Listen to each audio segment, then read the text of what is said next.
Let me know if you guys see it. All right, so now we are live streaming here on Facebook. Welcome, welcome everyone. I'm so excited to introduce our Pushcart Poets Showcase. This is the very first time that we are doing that here at Red or Green Books. We are co-doing it with The Word is Right, WRITE here on Facebook, Instagram, YouTube. So welcome, welcome. Thank you all for joining us.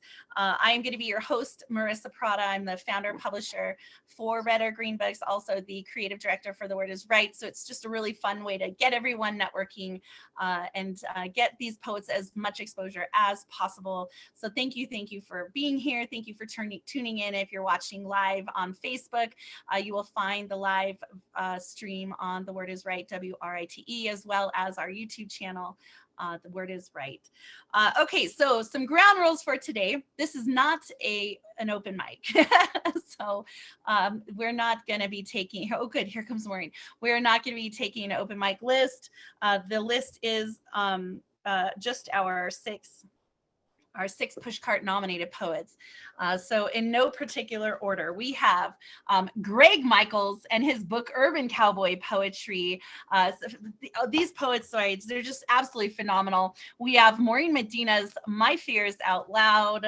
We have Kunda Beanie by Elizabeth Sophia Strauss. We have Do I Look African Enough by Kimberly Kame Anderson. We have Made of You by Stephanie Eisler Vance.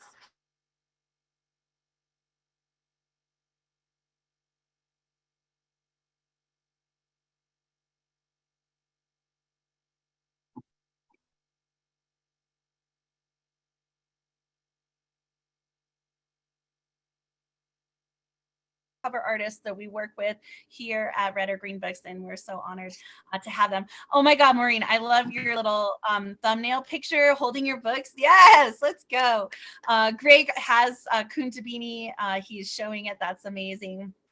Awesome, awesome. Very excited to have you all here. All right, so some quick ground rules. Keep your mics muted, please, today, unless the poets open up for any sort of Q&A forum. We do want to make sure we're keeping the background noise to a minimum. The chat is available for you to use, but not abuse, so please take advantage of it if you would like to, but also don't be abusive with language. This is a brave space, right? I cannot guarantee anyone's safety. You're going to hear a lot of deeply personal and moving work from each of the authors today. I cannot guarantee your safety, but I can guarantee that this is a brave space to speak up. If you need to mute your device or step out of the room, we will totally support you in that. We don't take that as a negative at all. All right, please like, share, subscribe, follow to everything Red or Green Books, and The Word is Right. We are doing as much as we can to try to get these poets to the world. Some quick announcements. The next Saturday, December 17th, is our 1-year anniversary at The Word is Right. It's the feature of the features. We've invited all of our featured readers back to read in one giant evening of poetry. I believe we have 29 features signed up to read at that show, including many who are here today. So come back next Saturday night, 8 p.m. Eastern, a different Zoom link. But if you go to The Word is Right, Facebook, Instagram, you'll find it there. Also, we have our New Year's Eve show. So we're going to be dropping the ball each time zone in the US, celebrating poetry in an open mic forum throughout the entire evening. So if you're not doing anything New Year's Eve and you want to come by, please do so. We are in a huge push right now to get all of these books onto Goodreads. If you've not been to goodreads.com, please go. A lot of the Red or Green Books authors are on there. If you've not had a chance yet to leave a review, please do so. We are encouraging 5-star reviews for these poets. If you have not specifically read their book, but you've heard their work or you've read their book in some sort of way, please leave a comment about their work or how you feel about their work and review the authors. It's so monumentally important. You know, there's 11 people in the room. If everyone here gave a 5-star review to each of the authors and they had instantly 11 more 5-star reviews, that would do a lot for their book. You can also pick up all 6 of these books in a brand new bundle at redorgreenbooks.com. Red is READ. All right, so let's go. So each of the featured readers will have 15 minutes roughly, right? Y'all know me. Oh, good. Here comes Shaki. Welcome, Christy Scribbles is in the house. Welcome, everyone. So excited to have you. Leslie Constable, Diane Marie Ward is here. Thank you all for supporting these incredible authors. And congratulations again for the Pushcart nominations. We will not know until next year. However, I did receive word, and I cannot make an official announcement about who or what yet, but it is coming soon.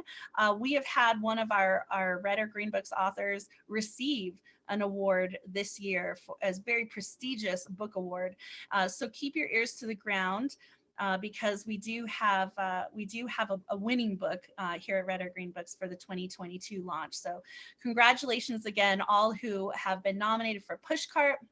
If you've been nominated for other awards and you happen to win, also let me know. We can do something very special for you. Nemo Sum is here. Welcome, Nemo. So glad to have you. All right, 15 minutes. We're going to start with Pati Orozco out of El Paso, Texas. Like, I have to just tell you, I've met this woman in person a number of times, and she is the real deal. I mean, they're all the real deal, but they're just delicately authentic is how I would describe her. I'm going to just read... Here, I should do, I'll read about the author, and then I'll read one review for each of you so that if people are watching and they're not familiar with who you are, at least they can kind of get a little more information. Here comes Jenny. All right. Pati Patricia Orozco is an unknown poet to most. Her heart is claimed by the written words of poets before her, and her mind dwells in lines not yet written.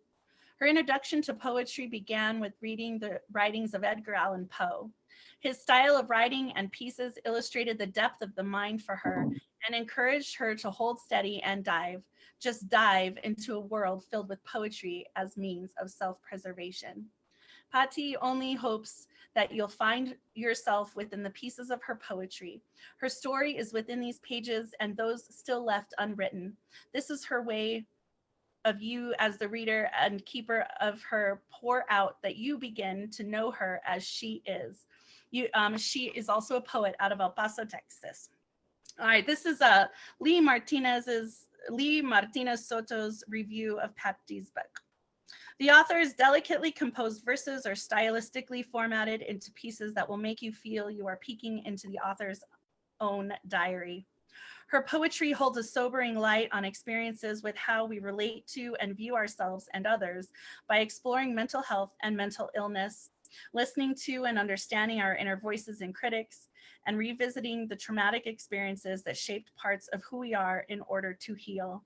The author does not shy away from showing the messiness of this process, a refreshing take for readers who wish to find poetry that does not sugarcoat such difficult subjects. This is her book. Y'all feel free to unmute your mics as we welcome up our first reader today, Pati Orozco. Woo, woo, woo, woo! Oh, Pati! Okay, everyone can hear me? Thumbs up? Okay. No matter how much I practice, I'm always super nervous about self-promotion. I always say I like to write because I hate speaking, and I still find it very difficult to speak. I'm going to be all over the place, mostly because that's just the way I am. But this is my book, Drenched Raincoat. I don't know if you can see it. I have a website as well. It's pattyspoetry.com. And you can always find me on Instagram too, just in case, at Pattys_poetic_life. And so I want to read from the beginning, actually, and I want to read my note from the author. And this is my way of kind of disclaiming to everyone that you're about to go deep without putting like a full-on disclosure on like it's an emotional mess, basically. So this is my note from the author from Drenched Raincoat, and it says, I do not want to apologize. I want to go deep within the chaos of the mind. The beauty of its disasters, I want you to feel. I want you to know that the heaviness of your feelings is true. For all these reasons, this is a trigger warning. These poems are journeys, and each one might be surface level or meters deep below the touch of light. Feel the feels, then come back up. And so one of the poems that I sent, I want to go ahead and read that one straight off from the note from the author, and it's titled Headspace. I found myself in the hollowness of echoing hallways, tiptoeing around the cemented edges, hoping, praying, the hammering in my mind would not repeat in the sound that followed with each step I took. I took with me a candle, the wick untouched, unlit, for in the presence of light is when shadows exist. I could not tell you the last time I heard my voice speak. Could dust lay itself in the carcass of a lung who knew not what breathing truly meant? Could air escape if it was never breathed? I closed my eyes in the dark to avoid seeing darkness, ran into wall after wall, marking bruises on bruises, crawling down to my knees to lower a height I couldn't claim. If I've always known the same location, how could I possibly explain how incredibly lost I am without direction? And so that's the poem. And I want to share a little bit about the book. I wrote the book at the beginning of the year, and I say I wrote it not in my lowest, but in one of the stages of my lowest. And so I realized by putting my words out there that it would be a constant reminder of where I was. And it was always a bookmark of where maybe I came from, or a reminder of I don't want to go back there in a sense because of the lowness. I also realized that by writing it in this form, I was letting a lot of people in who maybe knew me but didn't know me. So I had a lot of friends and family pick up my book and really kind of question what's within you, you know? And so poetry gives us that moment of saying a lot of the things that we don't necessarily say out loud, or things that we don't find the spoken words to be able to share with. And so I want to share a piece that I wrote somewhat this morning, actually, and it's titled Writer's Remorse. My biggest regret is writing it in poetry. It's writing my pain in the shared line of a wilted season who blossoms itself into the vibrancy of colors that stain its waters.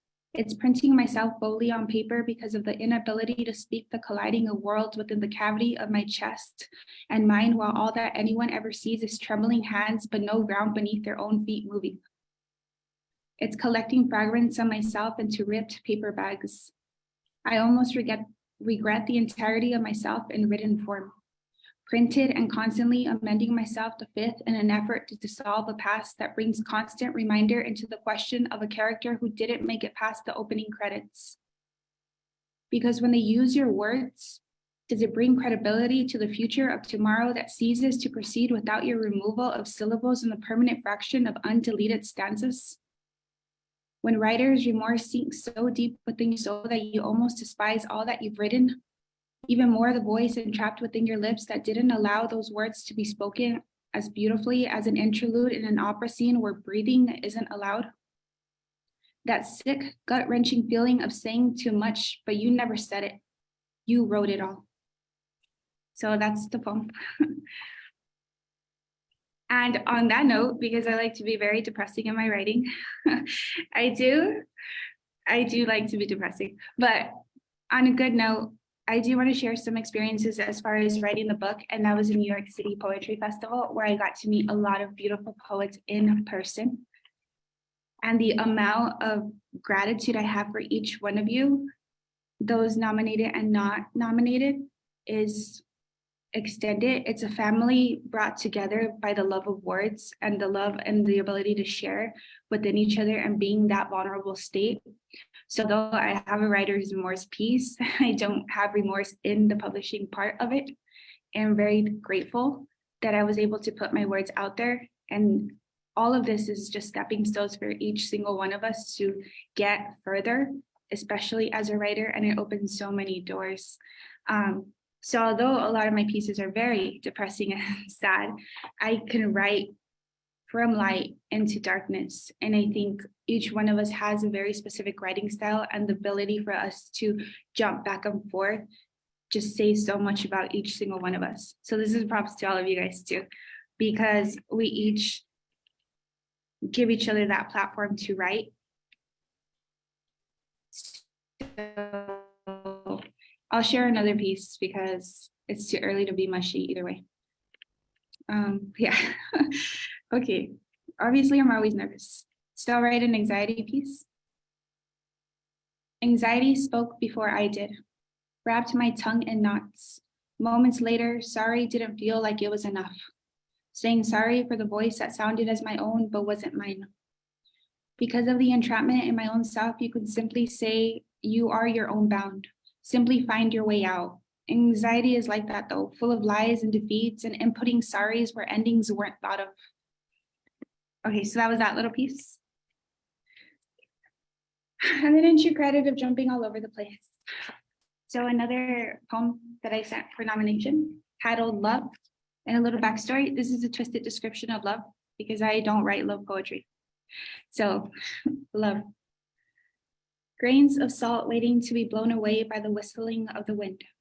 Bricks made of fractured bones cemented with the dust of skin for the path the width of one. Say the word love and claim the throne blows as worth, as justified means of your pain to find its way.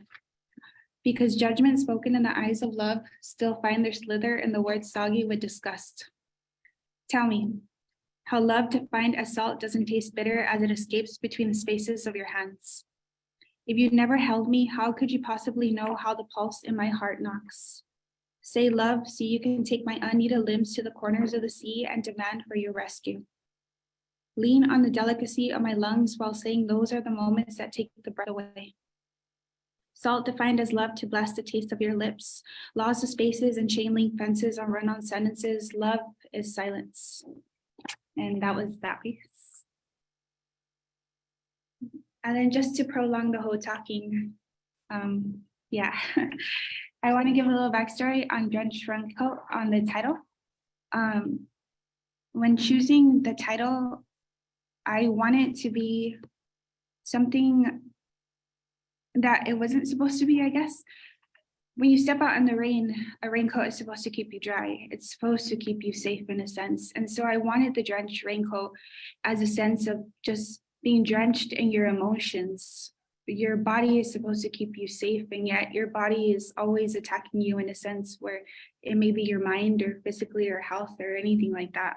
And so when choosing drenched raincoat, I wanted to explain that something that's supposed to keep you safe isn't keeping you safe. And so you're soggy and you're just pouring out all these emotions within yourself in a space that's supposed to be good, you know? So, and I did think of the title at work actually, as I was walking down the hallway with a friend. We were going back and forth, and a lot of the titles are pretty ridiculous, I'm not gonna lie. They're horrible, but Drenched Raincoat seemed to work, and I have no regrets on that. The title, the book, the content of the book is beautiful. If you hear Christmas music, I'm sorry, my work is festive. I am not, but it's okay, you can leave it. Thanks. Okay, he turned it off. Okay, so the story of the book and all the poems is to display an emotion of just sadness, and it's just to let everyone know that they're not alone, because for so long I felt alone in those moments where maybe your emotions felt too much or if they felt too high. And so in writing the book, I almost didn't want to apologize for going deep. I wanted to lighten the darkness because of all the alone that I felt throughout the years. And it wasn't anyone's fault. It's just when you feel your emotions are bigger than you, it's almost like you have no place to go. And so in writing this book, and I thank my publisher, Marissa, thank you so much for letting me go to the places that I wanted to go without having to apologize either. And so in sending my book back and forth, there was no question on the contents were too much, you know, and that's up to every reader. But when writing your book, it was very important to be able to go out there. And so I'll share another piece from the nomination thing as well. And then I'll probably be the last sentence. It's called Cheerless Toast. To sitting in a crowded room and still having your heart ache of agony. To feeling completely alone while having the sound of breathing being pounded in your ear. to describing the feeling of having each and every one of your bones being pinned to the ground below and still being asked why you're screaming, to looking as calm as a field of unblown dandelions only to have the surging force of a stampede trampling vogue on what's meant to be the course through your veins, to saying none of this in fear of coming on as too emotional or too incapable of dealing with everyday life, of being too human, to running up the stairs because the elevator in your mind has stopped working years ago, and your sense of direction is always pointed to lost, or not using the full capacity of your lungs for fear of extending yourself beyond your reach and not being able to put yourself together again. Or speaking too loudly without saying one single word and being told to speak up when all you crave is silence.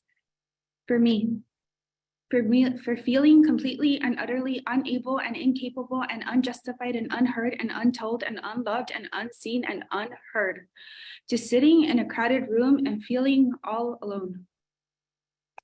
And that was it. So, oh my gosh, yeah. you guys, give it up for Patti Orozco. Oh my God, that was amazing. Oh, let's go, Patti. Yes, so I'm very excited. You have 2 or 3 more minutes. If there's anything that you wanted to say, where can people find you? What do you have coming up? What are your announcements? How can they follow you, get your book, all that stuff? Okay, so again, website pattiespoetry.com. It took me forever to work on it, and I'm not computer savvy, so just go on there and log on and just look at it. It's cute. It's really cute, honestly. You don't have to buy the book, but you could just look at the webpage. And if so, Instagram preferably, because I don't know how to do stuff, honestly. It's Patties_poetic_life. And if you have any questions, you can always send me a message, and eventually, and I say that very lightly, eventually I will respond because I suck at that too. But I'm there for you. And if you have any questions or anything like that, let me know. I'm in El Paso, Texas. Thankfully, I've been able to get my book in certain little places, and I'll just stretch that out really quick. I have my book at the Cattleman's Gift Shop in Fabens, Texas. I have my book in New Mexico at a smoke shop, actually. That's available there as well. There's an alien outside, but I always forget the name of the place, but there's this huge alien. It's obviously green. There's a coffee shop on the west side here in El Paso, Masimenos, who has my book as well. Brave Books on Arizona Street in El Paso, Texas has my book. And Literary Bookstore on Mesa Street in El Paso, Texas also has my book. And that's only been possible because I accept rejection and I went and just simply asked, honestly. And you bet I was nervous, and I'm still nervous constantly. My only recommendation is if you have butterflies in your stomach, just swallow them. Eventually you'll vomit them out. If you have any questions, please let me know. And on that note, I'm gonna go ahead and get out of that. Yeah. Oh my God, like y'all, Patti has totally impressed me with where her book is located. She just said something super important. She said, I accept rejection. That is monumentally important for every single author to understand, right? The answer is no unless you ask. So just ask. And she listed 8-10 places that have her books. So wherever you are in your local area, go to coffee shops. She said it's in a smoke shop, right? Like, it's awesome. Where are there places in your area, cafes, libraries, bookstores, but smoke shops, craft places? Where could you possibly put your book? Lizzie and Patti, I think, are some of the most prolific book networkers where you can go somewhere and their books in double digit places. So, go and do that. The other thing Patti said was be, that she was unapologetic in writing her book. Certainly, if you are going to have your book published, if you feel you have to apologize for that work, maybe it's not the best place for you to be launching your work. So make sure that you are 100% loving the vision of where your book is going. All right, next up we have Stephanie Eisler Vance, because these two ladies have to leave us early. They have work duty, but the other four are we're going to draw to see who goes. So you can't leave if you're here to watch, because you don't know who's going to be next, right? It's very exciting. I met Stephanie Eisler Vance like I met Kimberly and Christy and a bunch of other poets, Maureen, on Instagram. And we were just launching the books last year, and I was like, oh my God, you don't have a book? We should do you a book, right? And I'm sure at the time she was like, I think in fact she said, I'm not ready, or no, I'm not going to publish a book. Like literally, she shut me down, and I was like, well, okay, you plant a seed because this woman is just sensational, and the world should hear her work. That's what I thought when I met her. And so, sure enough, a couple months I think went by, and she was like, well, I'm thinking maybe I should do a book, and bam, here it is, right? Like, it is not a freaking pipe dream, y'all. And if you're like most of us who struggle with imposter syndrome or struggle with thinking our work is good enough, please understand your story is always valid, it is always important, and it always deserves to be on the page. All right. So I'm going to read you her about the author, and then read you one of her reviews, and let her rip it. Here we go. Stephanie Eisler Vance is a writer, spoken word poet, educator, and mental health advocate based in Brooklyn, New York. After 11 years in the advertising media industry, Stephanie left the business to pursue her passion for writing and arts education. In 2020, she founded the Make Yourself Collective and NYC Kids, which fosters creativity and artistic skills for all ages. She performs her poetry regularly with Inspired Work NYC and the Nuyorican Poets Cafe, among others. She has a degree in cultural anthropology from Duke University. This, her debut poetry collection, Made of You, is a realization of a long-held dream. Through the bare honesty of her work, Stephanie hopes to shed light on the full spectrum of reality of living with mental illness while reducing the stigma mental illness so often carries. She hopes to help others feel less alone. Her belief that art saves lives is literal. It has saved hers. You can find her at stephanieeislervance.com and on Instagram, Twitter, and media at Steph Makes Faces. Here is the review of Made of You by Tara Boyd, author of In Past Tense, Breaking the Circle, PA Ink Host. Made of You met my desire for honesty, vulnerability, and simplicity. Vance has a way of taking her everyday experiences and retelling them through her poetry in the most entertaining way. It was a pleasure to read and have the opportunity to get to know her on a personal level through her art. Please unmute your mics, y'all. Give it up for our second Pushcart Poets Prize nominated author, Stephanie Eisler Vance. Woo, woo, woo. Stephanie. Hello, everybody. I am so happy to be here. Thank you, Marissa, for putting this together. Yeah, this is my book. And as Marissa did mention, when she first approached me about the idea, I had this like knee-jerk kind of, oh, I'm not ready, or oh, I don't have enough, work done, enough good work done. But then she's absolutely right. That seed was planted, and I went back and I started compile things, and I was like, oh, wait a minute, I could actually do this. And it has been an incredible journey. And I'm so grateful to have shared it and to continue to share it with all of you, who have been part of the Fierce 15. And so like Patty, I get nervous just talking. My poetry, I find, is a space where I can be proper fearless. So I'm going to spend most of my set, actually reading as opposed to just talking off the cuff, because that makes me really nervous. So the first piece I want to read is actually the first piece in the book, and it's a bit of a long read. It's like a 7-minute read. But it's also one of the most important pieces in the book for me. It functions as both an origin story of sorts and a kind of mission statement. It's the period of time I talk about in the piece is something that I've written a lot about in prose. And then when I started writing poetry, I decided to take a crack at it from a poetry perspective.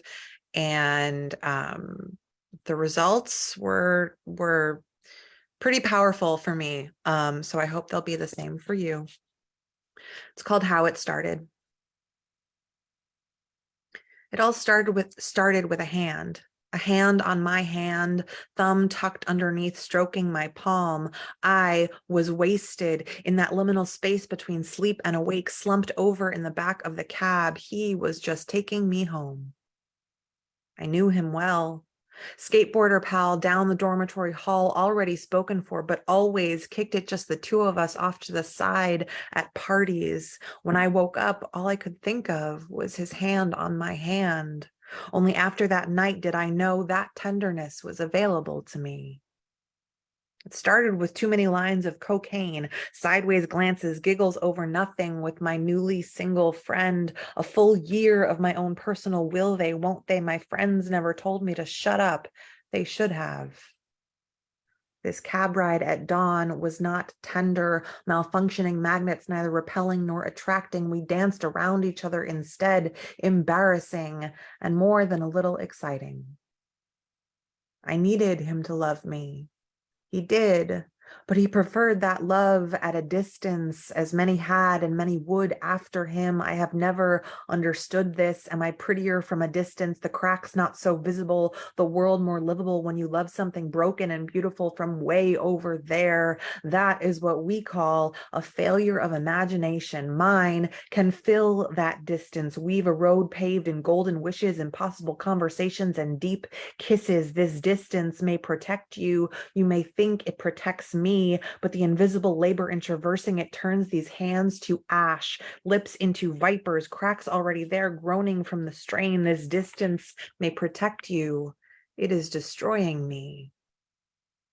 It all started with a full body shiver, my heart worn out from constant labor, a whole country away from what it needed, my brain commandeering the wheel. Sometimes my mind has a mind of its own, and not just a road, it created a universe, magic waiting in every corner of my world, an underdeveloped and overacted rom-com brought to life. It was all much too good to be true, but I had no reason to believe otherwise. I had no working definition for manic delusion, nor had I seen the new cracks. These new cracks didn't feel like cracks at all. They felt like healing. They felt like nothing could ever hurt me again, like distance too was a construct. And what is a construct in the face of limitless love? I wanted to share what I had seen with everyone, most especially him. So I did, but he could not see it. Why couldn't he see it? The cracks kept shifting as cracks are wont to do, and just as suddenly as my world became brilliant, lighting changed, pain returned with double the force, distance spread like a weed, my brain whispering, what have I done? It started with checking into the psych ward, fill out these forms as if I was capable of reading, strip down so we can inspect you for bruises, self-inflicted or otherwise. Have you taken any recreational drugs recently? When was the last time you ate? Here's some orange juice. It started with a diagnosis.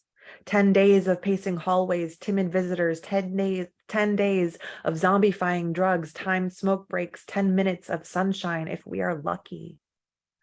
I did not know what psychotic break meant. I just knew it scared me. Piteous looks, sideways glances, no longer for me, but about me. Bipolar is less scary than schizophrenia, right? Started with a notebook. hospital issue, making sense, not making any sense, cross-legged on the couch at the end of the hall, this pen, my only reprieve from the endless creep of each passing minute, writing things the doctors didn't want to hear, things I didn't want to say, line by line, excavating the cracks. The truth will set you free, literally, I hope.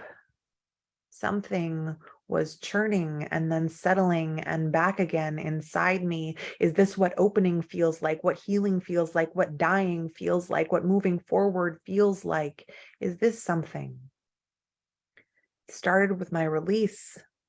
I described how I felt as twitchy and delicate when I could find words, but what I really meant was my being is rearranging itself in real time, and I have to stand watch so it doesn't get all fucked up. This life I fell in love with revealed to be a mirage, the world as it looked, suddenly flat. I didn't talk to him anymore, or rather, he didn't talk to me. With my mind's universe disintegrating, my heart's road with it, all I had was distance and a notebook. What was true then is true now. I'm not terribly good at distance, or distance is not terribly good for me. Its siren call takes me when I have no will at all. Makeshift prison disguised as safe harbor without will. The way is away. But now, neurochemical jailbreak, I am back. I had gone away, but I am finally here, arrived at the doorstep of my shimmering fate, and I grab a handful of dead leaves. My fate has gone, leaving no footprints and taking no pictures, so I draw it from memory, which takes a long time, but it's okay because I remember everything. I remember realizing I had bitten my left ring fingernail to the nub, how uncomfortable my subconscious made me. I remember dancing around my bedroom after our friendship ended, immediately ready for what I was sure would come next. I remember the last time he called me homegirl. I remember when he told me he loved me, then pretended he didn't. I remember how many times I had to be told this is not about him before I would listen, how when I finally did, it didn't change anything at all. If I keep starting the story, I never have to think about how it might end. One beginning bleeds into another, lessons learned or not, cycles as comforting as they are vicious.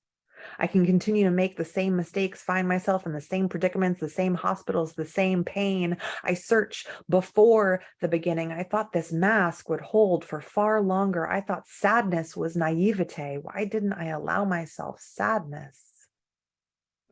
I search anywhere but the end because my psychiatrist says she doesn't have a crystal ball, as if I was expecting her to, as if what I am now requires the kind of foresight reserved for witches. If I keep starting the story, I do not have to move beyond it. Beginnings do not require a crystal ball. Write what you know, they say. All I know is the beginning. I am only ever beginning. I keep going back to the beginning, and when I do, I am beginning to move the starting line myself, a game of inches. I am beginning to make some sense, filling cracks with gold, or at least not ash. My definition of self-care goes beyond face masks and bubble baths, because the strain is now the work itself, and beginning again once a frustrating mess is a blessing. The odds are not in my favor. Odds that would paralyze my mother if she had the stomach to read them, but the odds, I think, reflect those who look at cracks and see endings. A life or death Rorschach test I cannot tell you I will always pass. For now, all I see are beginnings. I admit it frustrates me sometimes. I do not have a crystal ball, but I do have this pen and page and an urgent need to use them. Isn't that how all of this started?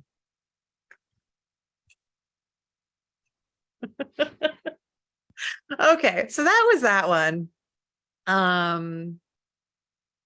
Yeah, that one felt really cathartic to write, I have to say.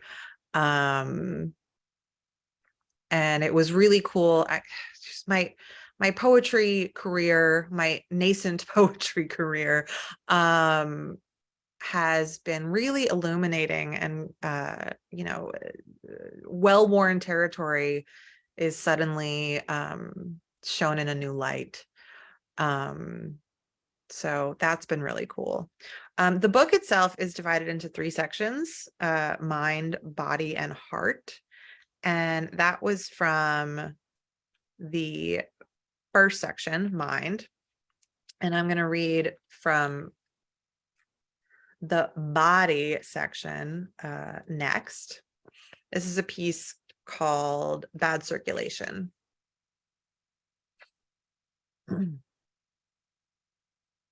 Sometimes the tips of my fingers are so cold, touchscreens do not respond to them. This makes my brain feel funny, failing a real-life CAPTCHA challenge. I am alive. I think I just have bad circulation.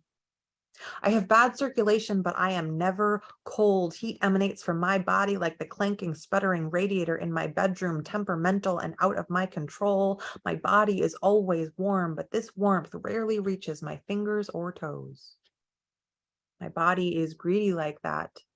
It cannot risk losing a single degree, and all my extremities want to do is give it all away. The soles of my feet pound the pavement like punishment, like get me where I'm going and I will give you something to lay out for. My feet point and flex and detect my center of gravity on hard wood lined with mirrors and ballet bars. They prefer to touch it without cotton interference, but my icy toes would be happier if they could feel the floor just a bit more. The tips of my fingers have more delicate sensibilities, the gentle, gingerly touch of a hand that does not know what to do with itself, that does not know who would want the shock of fingers that feel dead, seeming to kill whatever they touch. I used to think I typed so hard from years of piano lessons, pressing keys with purpose. Now I wonder if it's my fingers' way of generating heat, pumping blood into themselves and those keys. Bots can't write poetry. Dead hands don't speak. Each day is an exercise in bringing them to life. The curse of my body's greed revealed to be a test of will, gift of the fight. What my extremities lack in warmth, they make up for in relentless determination. My circulation is bad, but nothing good comes easy. Okay, that's that one.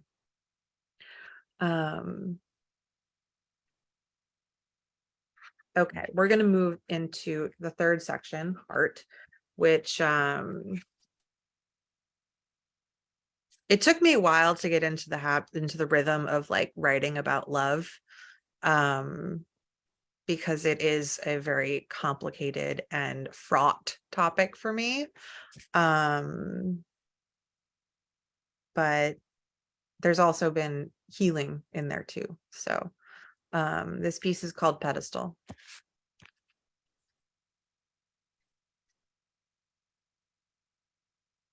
This is not a love song. This is an architect's lament, flaming torch, primer for my love. My love is not easy. My love is a moving target. My love is underused and overexcited, casually abused, habitually uninvited. It is no mystery why it created this pedestal. This pedestal is made of what I am made of, idle wishes and potential energy. So enamored with what could have been, I forget it was not. The height of this pedestal matches the breadth of my unworthiness. Anyone would rather be up there. Impossible to see wobble in my adoration without seeing wobble in myself, to see that putting them up there means they cannot touch me, cannot love me, but they can still hurt me. It has been so long since I tried without this pedestal, since anyone saw this. I do not know what is in there anymore. It has been even longer since they saw it without stamping it out like a still lit cigarette. I have been a disposable drug for more men than I care to count. Forgive me if I no longer jump at the chance to be refuse. Forgive me if my bullshit detector is a bit sensitive. I am usually quietly right. I spend 20 minutes fretting over which bra to wear while he jerks it to his own reflection. Congratulations on how powerful you are up in those lofty heights where I put you.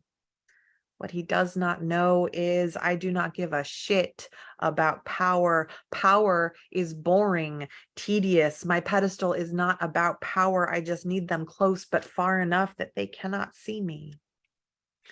My pedestal is my teetering fortress, my defense against those who would snuff me out mid-stride. I do not sing love songs to the heavens. I do not plead with the gods to bring my love to me. I use those heights to steel myself for the fall I created in the first place. Do not think I do not see the irony. But I am almost out of stone, almost out of potential energy, almost ready to not want to feel so small. I am almost ready to bring this pedestal to its knees to see what a person on top of it is made of. My wishes now have movement, and I must believe it is not too late to chisel this rubble into an offering to rediscover my own heart. I might be, maybe, almost ready to fall myself.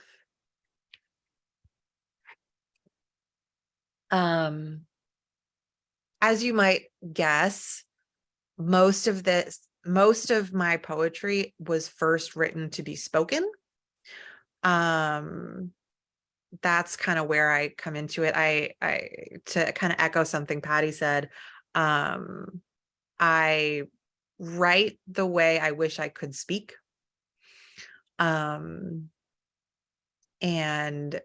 so the process of turning spoken pieces into, proper written, published pieces was really illuminating. And thank you to Marissa for shepherding that process so beautifully. How much time do I have? Well, you're sitting right at 15 minutes, but if you want to close with like maybe where people can find you, where they can get the book, how they can follow you, all the good stuff. Cool. Yeah, you can find me on Instagram or Twitter at Steph Makes Faces, also on Medium, Steph Makes Faces. I will post the link to buy my book in the chat. StephanieEislerVance.com if you're if you really want to. My website needs some work. Let's just put it that way. And thank you, Marissa, for holding this space. And thank you to all the poets here. I am continually in awe of all of you. Thank you. Awesome, y'all. Unmute your mics. Please give it up for our second Pushcart nominated poet, Stephanie Eisler-Vance. Oh man, like, yeah, the party's not stopping. I mean, now you kind of get a taste, the reason why these individuals were nominated for the Pushcart Prize this year. Excuse me, this year. I firmly believe that God has his hand on where we're going and the people who are coming in contact with us. And Steph and Christy and all of the IG poets, Kimberly, Maureen, they're all poets who I met just because I took Word is Right onto IG. So, when you just open opportunity, God will deliver when we're ready. All right, so we're going to draw. And just so y'all know, I have a very long list of poets for 2023. So it's not stopping, right? The foundation y'all are laying is going to be continued in the future, all right, for next year. And the next poet is Maureen. All right, so here we go. I'm so excited. I got to meet this woman at the New York City Poetry Festival. She flew all the way in from Portugal. Y'all, like, it's real. Beautiful cover art. Shane Maynard did the cover. Maureen has really changed my life. I mean, all of the poets have changed my life, but her book and the concept behind her book is not like anything else I've ever read anywhere in the world. She makes me question my fundamental viewpoint for my own life in association with how I live my life, my choices in the food that I eat, the environment that I live in, the people that I include in my life. And so it's an incredibly raw, emotional book that will leave you as changed as it has left me. And I'm blessed and honored and humbled to have published her book. So yes, here we go. The first time Maureen performed at an open mic, she was fulfilling a promise to herself to do something that terrified her. How many of you can relate to that, right? Though she had written here and there since she was in her early teens, Maureen's first time performing was with the Queen's Poetic Alchemy Conservative in 2017. She continued to write poetry, but her focus shifted to other forms of activism for the next few years. Devoting herself to learning about and dismantling systemic oppression of all beings, Maureen found inspiration in both hope and devastation. When the pandemic hit, Maureen reconnected with QPAC and attended their virtual open mics regularly.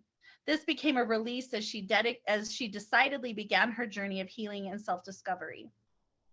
Maureen's work has been featured on Waxy and Poetic Harness Magazine, Independent Media Institute, The Well World, and she has her own blog. And she also has a show here at The Word is Right.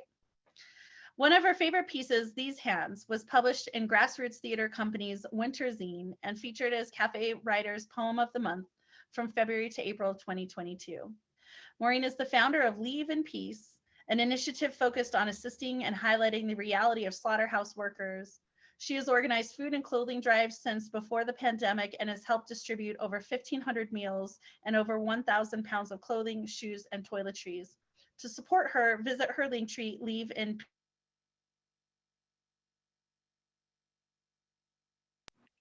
We lost you. You're muted now? Marissa, we can't hear you. Are Can you you hear muted us? now, Marissa? Marissa, Marissa, we can't hear we you. cannot hear you. Marissa, can you hear us? Marissa, cannot hear we you, can't hear Marissa. you. What We happened? can't hear you. What happened? What happened? Can you hear me now? Now, Yes. yes. Oh my goodness, my internet must be in and out. If that happens again, please stop me and let me know. What was the last thing you heard? To support my work. Okay. Maureen is a campaign organizer for Slaughter Free New York City, which aims to shut down slaughterhouses in New York City and for the benefit of communities that are directly exposed to them, as well as the non-human animals that are destroyed in them. Maureen advocates for both human and non-human animals and asserts that all oppression is connected. In alignment with the idea that none of us are free unless all of us are free, Maureen hopes to inspire the pursuit of collective libertarian through her writing. All right, so let's pick Faison is great. This is what Faison Syed said about her book. Reading my fears out loud is an experience unlike any other. Mesmerizing, hard-hitting, and terrifyingly beautiful, it strikes home with such brutal honesty and tender vulnerability all at once. Only a true visionary like Maureen could craft a tapestry of truth that spares no one, not even herself. The work as a whole remains unceasingly and fundamentally humane and kind. It is fundamentally humane and kind in its commitment to truth. Even as she acknowledges the almost unfathomable human capacity for cruelty, greed, narcissism, and ignorance, it opens up a door towards the light of redemption and beckons you towards it. The vision that this book epitomizes finds peace and wisdom in the sanctity of life. All life is equal and transcends the artifice of hierarchy. Maureen's vision is deeply humbling.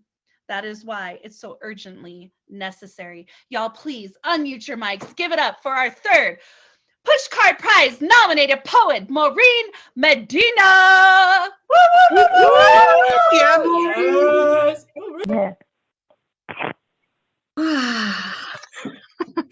Thank you all so much. Thank you, Marissa. Look at my hoodie. All right, that's all I'm going to say about that. Love it, love it. Merch, get your merch going, guys. Let's go.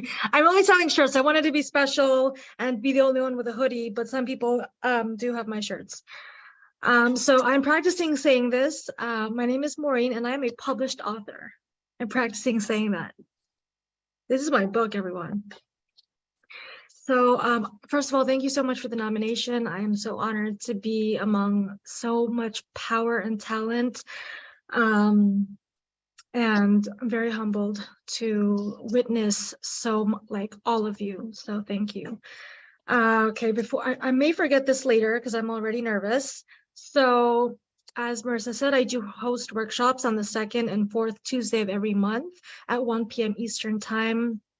The next workshop is this coming Tuesday, December 13th. And the next one, or the last one of 2022, is Tuesday, December 27th. So I will leave my link when I'm done.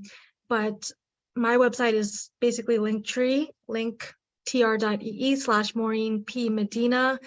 And there you can find all my social media platforms. You can order my book and leave a review for my book, please. And as Marissa said, if you haven't read my book, please do. But also if you have heard my work and it resonates with you, please leave a review anyway. So I just want to start by saying that I actually always preface like everything by saying that I'm terrified, hence my title, My Fears Out Loud. And people ask me like, why do you always say that you're scared? And I found that it has not only been a saving grace for myself, it's also seems to have helped others. I've attended multiple workshops and other life events, and I've been honest about how scared I am, like literally of everything. I'm scared of everything. And people have done things, or they've performed for the first time, or they've just put themselves out there, and they have messaged me saying, it has really helped to know that someone else was afraid and they did it anyway. So I'm going to keep on saying that I'm scared, because fuck it, I'm scared. I'm a scaredy cat, but I'm a brave scaredy cat because I do the shit anyway. And so the second thing I want to say is today is International Animal Rights Day.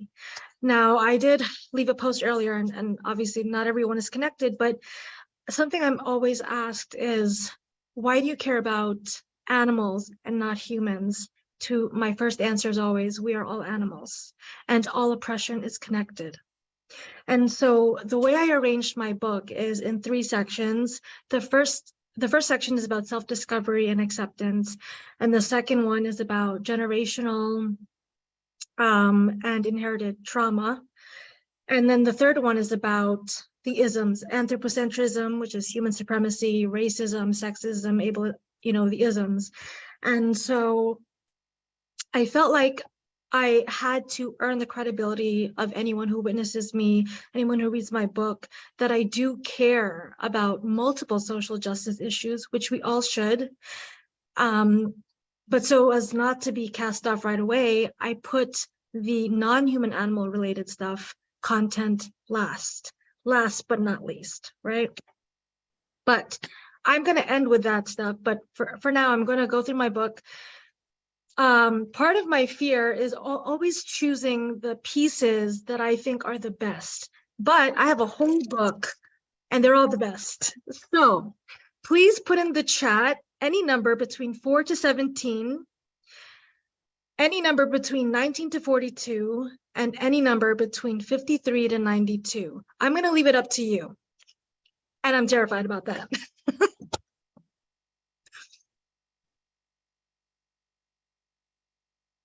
Okay. 11. I see you. Let me come. Oh, excuse me. I see you, inspired by Pat Parker's piece, Let Me Come to You Naked. Let me come to you naked, fearful. My heart pounding out of my chest, so much so that I seem transparent. Let me be vulnerable as I stagger toward healing. How I wish I was strong enough to accept my bravery. Apologetic to myself, yet so unforgiving, unrelenting. I deserve better from myself. That'll show you, I mean me, I mean us, how I should be treated. Let me come to you naked, belly up. Let me introduce my parts, all the pieces that clumsily try to fit together. Let me assume the faces that I have created, not out of survival, but out of craving. Oh, how I long to be me entirely. How I long to know who that would be, what I would look like if I was bold enough to peer at the mirror held up for me to see. I am more than meets the eye, and as I dare to look up at myself, I say out loud, I see you. I see you.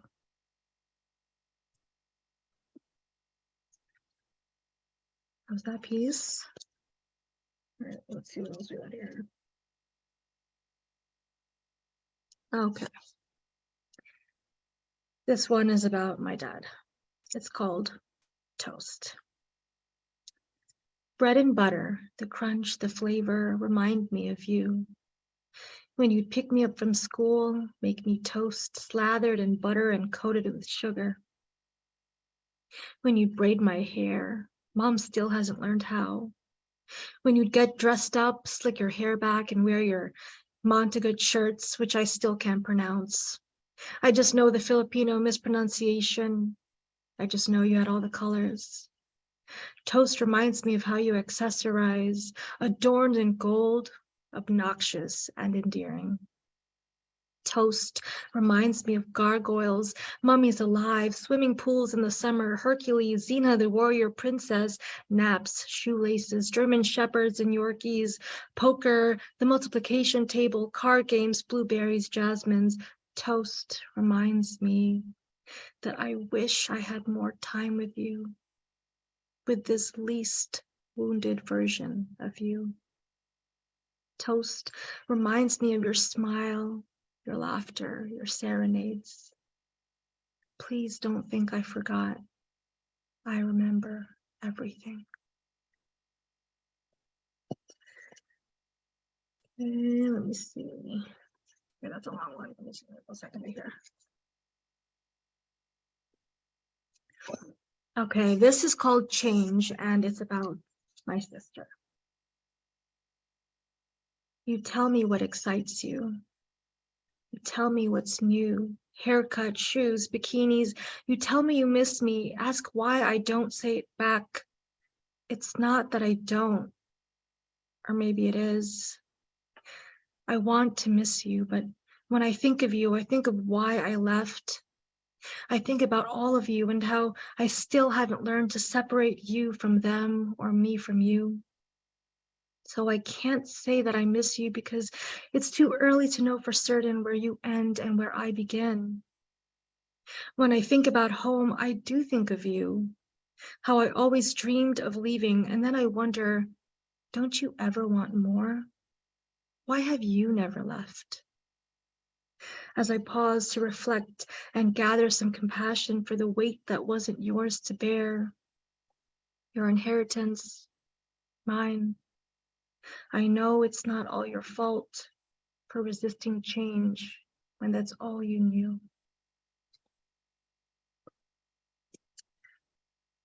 All right, let's see what we got here. Okay.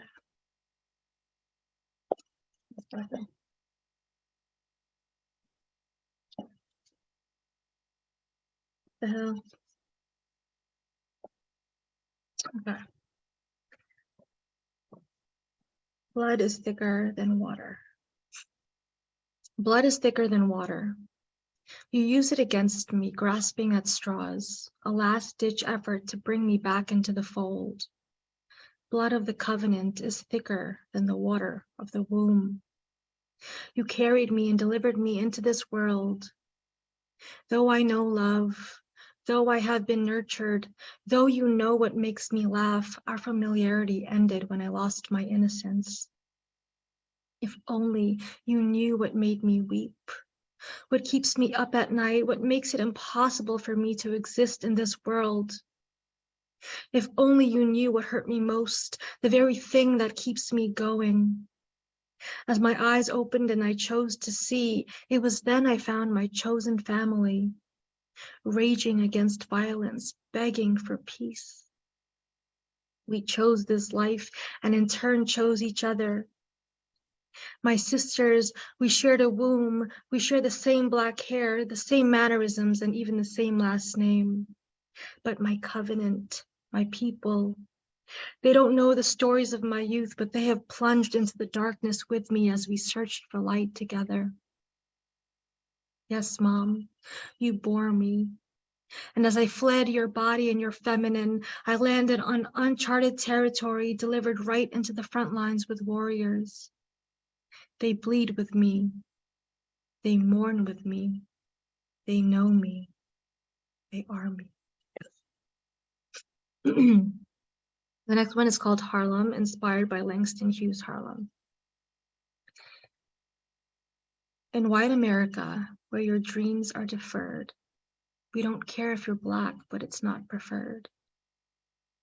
Where they dry up, I can't breathe, put your hands up, I can't breathe. Raisins in the sun, but not too much sun. Racism kills our Black sons. All moms were summoned when he called for just one. They fester like sores. Protesters, test the crowd, make them go wild. Don't run or they'll shoot. Tear gas, blind the masses. Anti-racist, anti-fascist. And hate stinks like rotten meat. Like the 13th Amendment, a claim to end slavery, but always read the fine print. Mass incarceration, Black criminalization. And if you speak up, there goes the First Amendment. Until they crust and sugar over like a syrupy sweet. He incites violence with nonsensical tweets. Justice for all, land of the free. Dominate, he says, crush his neck with your knee. Inflammatory rhetoric, sanction brutality. And hate sags with a heavy load. A weapon of mass destruction, systemic oppression in tow. Your racism is showing America's about to implode. When windows are broken, it's all over the news, but bring on the lynching, Trump ready the noose. Arrest the cops that killed Breonna, hunt for George Floyd, 4 centuries captured in 8 minutes, 9 minutes. Skin color, yeah, they weaponize it. Silence is violence, so I'll say this out loud. No justice, no peace, no justice, no peace, no justice, no peace. Then I lost count here. I lost count of all the numbers. Oh, that was a okay, I haven't read this one yet. So this is my attempt at a rap. So we'll see how this goes. It's called Meet Your Meat. This was actually at a workshop by Nick Paleologos. So it's called Meet Your Meat. Meet your meat. It's a meet and greet. You beat your meat as they meet their fate and up on your plate. Meet the guidelines set by the USDA. Meet the oncologist. Meet the cardiologist who says eating meat is okay, even when their DNA mutates every time we play God. We swap meat at the swap meet, and that meat you can't live without, must live without meeting their young. So savory on your tongue, the dung of your meat is why the heat rises. It's a crisis. The climate has met its match. Meet the monsters we name as thieves, though they are neither. We say they take our jobs when instead they take lives in their hands. Meet as they pray for pardon. Pardon me, there's no meeting halfway. We are past the tipping point.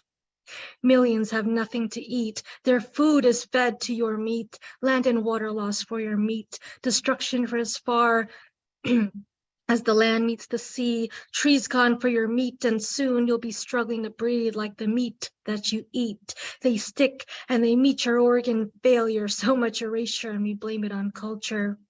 We ravage nature, and it's not natural. When we harm one, we harm all.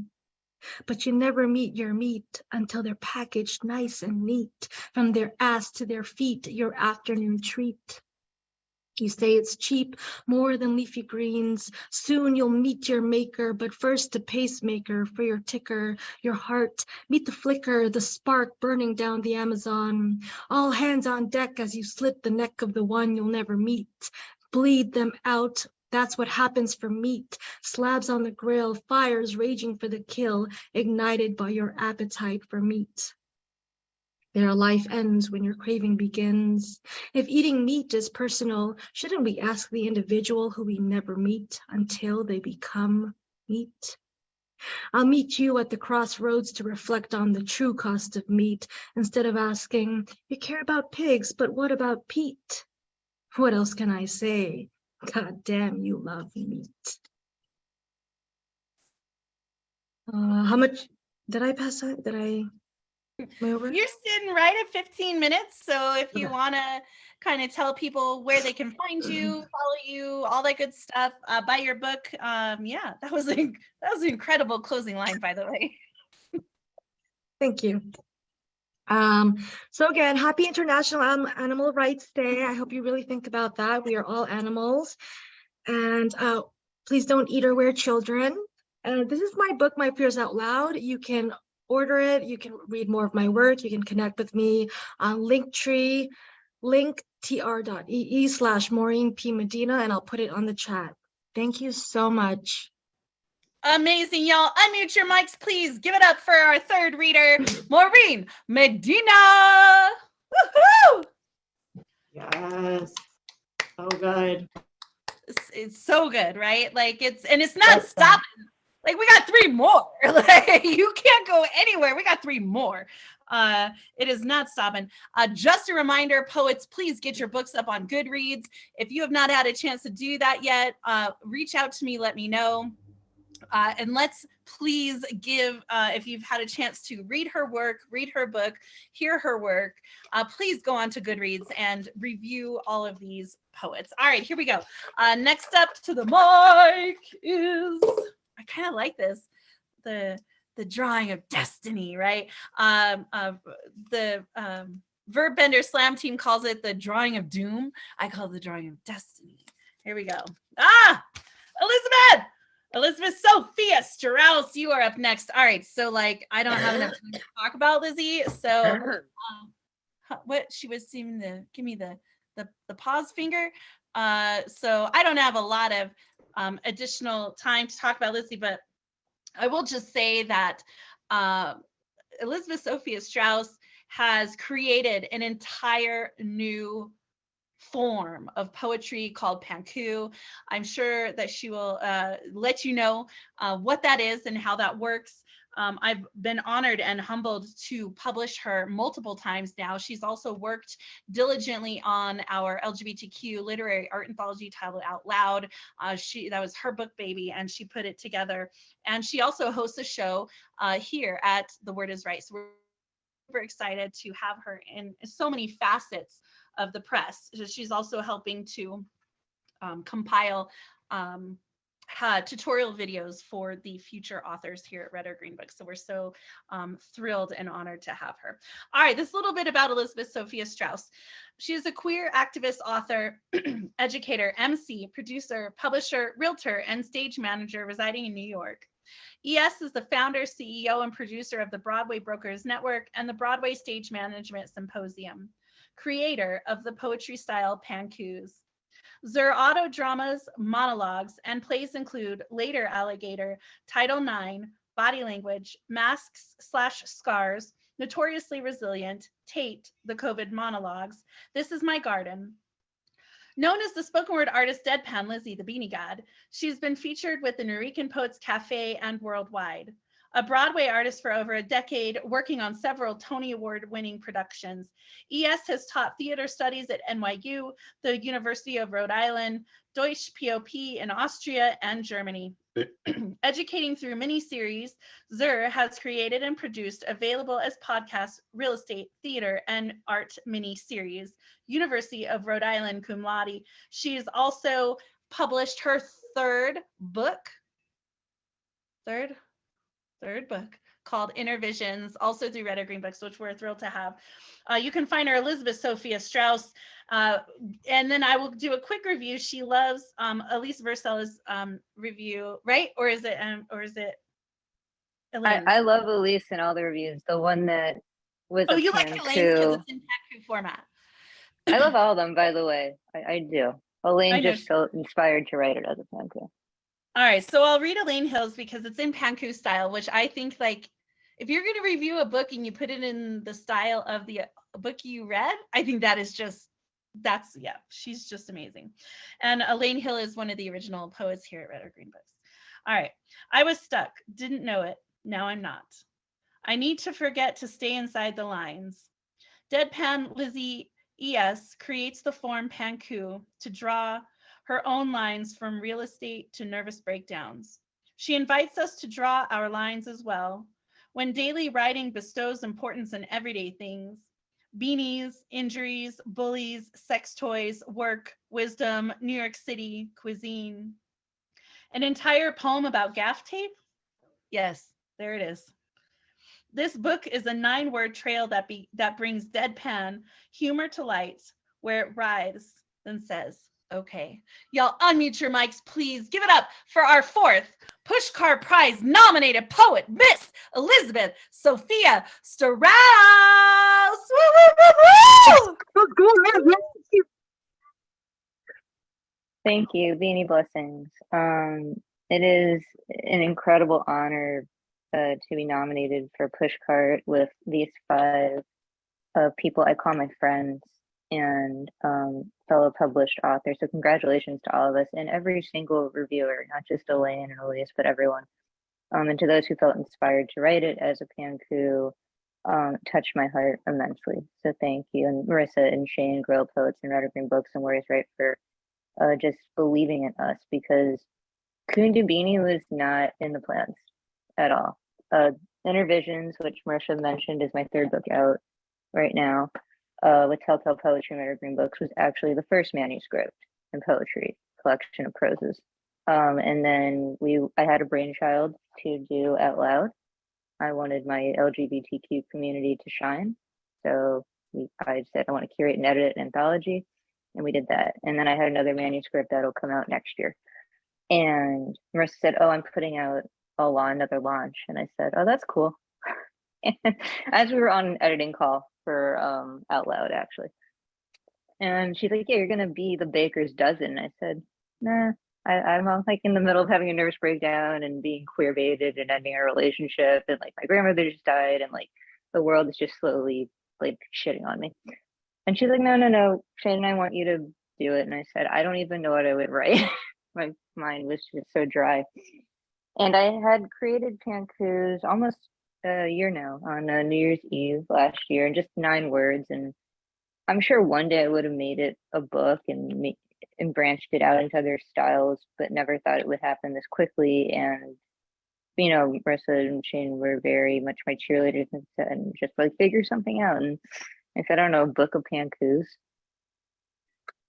And they're like, yeah, here's your contract. And so while I was having a nervous breakdown, because that's what this is, it's the diary of a nervous breakdown, I created 3 new styles of poetry, Pankus, for my spoken word name. And I'm very proud of the book.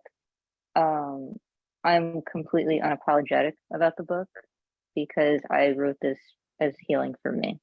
I'm someone that, like, I don't care if people like my spoken word. I don't care if people like my books. I mean, that's nice and it's wonderful, and I hope it helps other people heal, but I wrote it for me. So, you know, I'm unapologetic about life. I'm really unapologetic about my art. And if people are confused about this, it's because they're not taking the time to work on themselves. Isn't that just the deadpan truth? You know, if you don't want to understand something, you're not taking the time to just work on your own self. So yeah, I'm gonna read one of each form from the book. And thank you for reading my bio and Elaine's review so beautifully, Marissa, and for everything you do for our community. So as I said, there are 3 forms. The first form is just 9-word poems. It's not like a haiku, it's not syllables, it's any 9 words. Okay. Okay. So yeah. The first one is the 9-word poem, and it's called Iceberg. I am the iceberg floating frigidly, tired, hard, unsure. That's a 9-word Panku. So as you know, I was having my breakdown and putting this book together, I just felt like I had to keep writing. I created a 9x9 Panku. I'm gonna read, I don't read this one that much, but I'm gonna read it today. It's called The Dysfunctional Partner, and all the poetry of Pankus are dated in in the books. It is a diary. So it's from February 17th of this year. I want to find a partner who understands me. Limits of needing space and needing them, but never 24/7, or a fear that connection will fizzle out faster than flat soda. But do I long for the balance of a healthful sexual, cerebral, and emotional relationship that I desire and feel that I am ready and need, that again, where I won't feel threatened, frozen, or hit capacity to love them. I hope I find them, and I hope happily. And next I will read, this is the first epic Panku ever created, also on February 17th. So it's 9 lines, 9 words each, 9 stanzas. So it's 729 words. And that's what's called 9 stanzas, lines, and Pankus. I used to believe everything that came into my possession was the most important in my 3 decades around the earth, and the rest of the solar system my soul gravitates slowly and sometimes too quickly. For me to catch my rather shallow breath these weary days living in the still New York state of mind, James Taylor and not Billy Joel underscores me. In this Panku, the poetry that is not a trick of trivia, but I will write promptly, deciphering my thoughts. Messy, I will always be a stage manager's penmanship. I go down the list of prompts from my twisted twin who gave them out. The moon shined through all of our eyes, watching the dark Long Island Sound from my grandparents' 20th century, what I think is teal or used to be rather comfortable couch that I could rest on for a good long while, typing away my thoughts on my slightly dusty Mac Air. Well, I've written the good, bad, sad, angry, positive truths about my life and many others as we continue to transition into another year, where mine feels slightly more challenging than others, though I know theirs are just as hard sometimes, but perhaps they put on a better poker face than I. But why put on a face that we cannot read, a vibe that makes many shake in their non-teal booties, still shining? Like gorillas, we attach our hands like bananas, our safety food full of potassium to keep us thriving, so we do not lose energy on our journey for how long we last on planet Earth. We bumble around figuring out our next move, or should I say move, speaking for myself, given I seem to stop, like fruits and vegetables, once I become too raw to digest or rotten to live, existing, not living in the fridge of the world. New York City, the freezer that I finally escaped, became freezer burnt instead of helpful and edible, letting myself defrost on the teal couch by the sea, sort of catching my breath again and again, letting the same tunes I've heard through my playlist and on the radio rattle me. Though I wish on the radio by Goddess Donna Summer would play on repeat, my safety net for the monkeys fucking around with us, hanging from their trees. For too long, I feel like I'm existing and not living, but some days are rich and you cannot help but live, flowing like liquid fluid until it becomes time to evaporate back into your perfect Upper East Side apartment where you feel safe and are content, not living on the outside and existing on the inside, of feeling happy or safe in my new space, cold and dreary with no midnight in sight, like tofu frozen in my new ice block, gross and bland. But unlike the tofu not saturated in teriyaki sauce or any tasty marinade to spice up my life, I turned back to comfort food to catch up and hopefully able to figure out what comes next. Will it be curries from London, India, or Bangladesh, or cuisines I have not discovered yet from nations nowhere on my radar where the sun shines bright, or on my body and thoughts to feel okay in the toxic world that gets you to slip on the banana peels that gorillas litter without thinking about the harm they may cause the rest of us, that we cannot rid. We are too inside our heads and bodies to let the peace be. We let the saturation of the earth make us feel a soggy warm that takes us too long to rid ourselves, where we get to a point where we let the stenches and spices become us, and not for the better, almost sour like the grapes in the bottom of the new Sub-Zero that have not become moldy as we pull ourselves out of the mindset. I will pull myself out of this mindset, or does that not stick? That does not stick at the bottom of the frying pan or in the tinfoil that has burnt onto the black baking pan, hoping to taste good on our twisted tongues for dinner. and again for breakfast, brunch, dinner, dinner, each small snack and meal in between, making a feasting on our words. And that actually were 5 prompts that I made my own from Nick Pale Logos. And you can get his book, The Red Green Books, Ad versus Reaction. Marissa, how much more time do I have? You have like 7 minutes. Oh, okay. No, wait, sorry. 22. Like you have 12 minutes. I can't count. I can publish books, but like math's not my strong suit. So no, I'm just Okay. kidding. I'll You're read good. a couple. Thank you. I'll read a couple more then.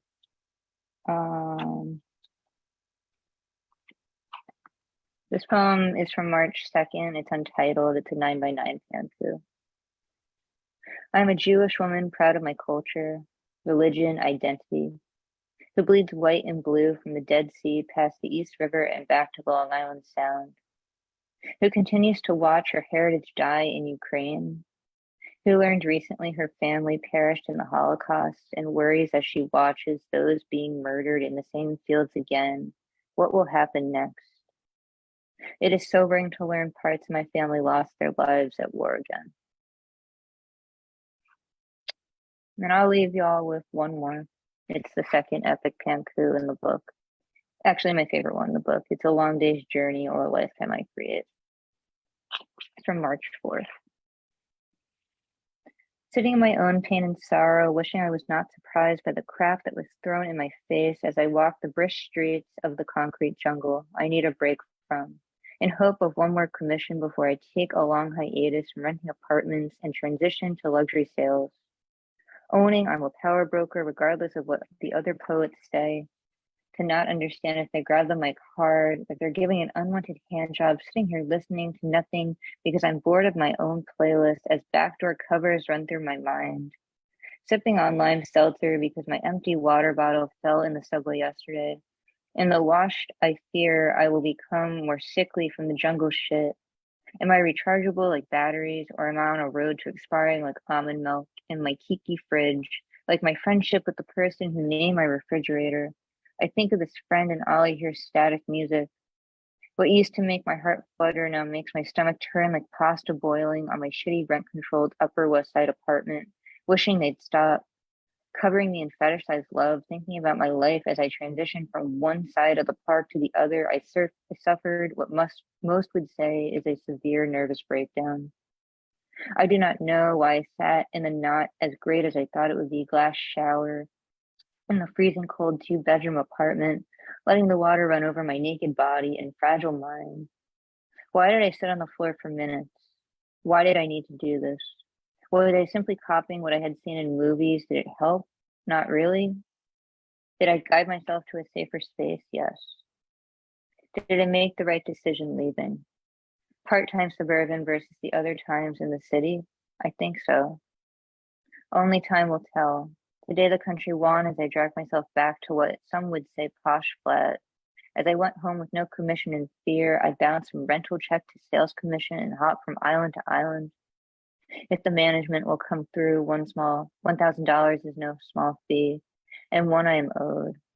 Walking through cold down under the Manhattan-Brooklyn Bridge this late morning and early afternoon, I remembered why I love Brooklyn and Dumbo, the neighborhood, not the film. It is gorgeous and showcases my favorite blue blanket, the East River. I glided past the water and looked up at the historic piece of New York I was not able to figure out until I got back to the train how to walk on it. Disappointing like a check that has not been written. When you rent real estate, you rent my time too. But this is the risk realtors take walking through the post-day blizzard, Manhattan snow in order to close a deal, terrorizing my mind like the ride in MGM Studios, Disney World. The elevator bumped me up to headquarters, the carpet as well, the accountant's office. My sword has been stuck all 2022, all 30 years of my life in the stone. Like Arthur, I cannot pull it out. But when will the sword finally give me some wriggle room? Is it when I die? Is this too morbid a prose? Am I allowed to be upset, disappointed, frustrated, scared, unhappy? Am I allowed to be happy ever? Sitting on my maternal grandparents' flirting couch, period cramps hate on my body and mind as I finish this pantsu. No ibuprofen able to relieve my pain. Day 2 of my cycle, the cramps another day on my journey to pain, never leaving. The stronger than day 1. I cannot remember the last time I had powerful period cramps on the second full day of my cycle. I hope on day 3 they subside because I need to catch a break. I believe I do deserve one, do you? The skyscrapers closed in on me and I let them half win my journey through life, not dancing. Or perhaps tomorrow night. But will I choreograph a dance again when the time feels right? That's just a few in Kundalini. I'm incredibly proud of this book. As I look back on the last year, really almost year of my life, I can't believe I did it. And I just want to thank Martha and Shane for seeing that I had another vision to put out in the world, because I was very scared because of everything that was going on and the abuse going on. I was abuse going on in my life. So, just don't be afraid to challenge yourself and put it out there. And if people don't get it, it's okay. We don't do this to get nominated for prizes. We don't do this,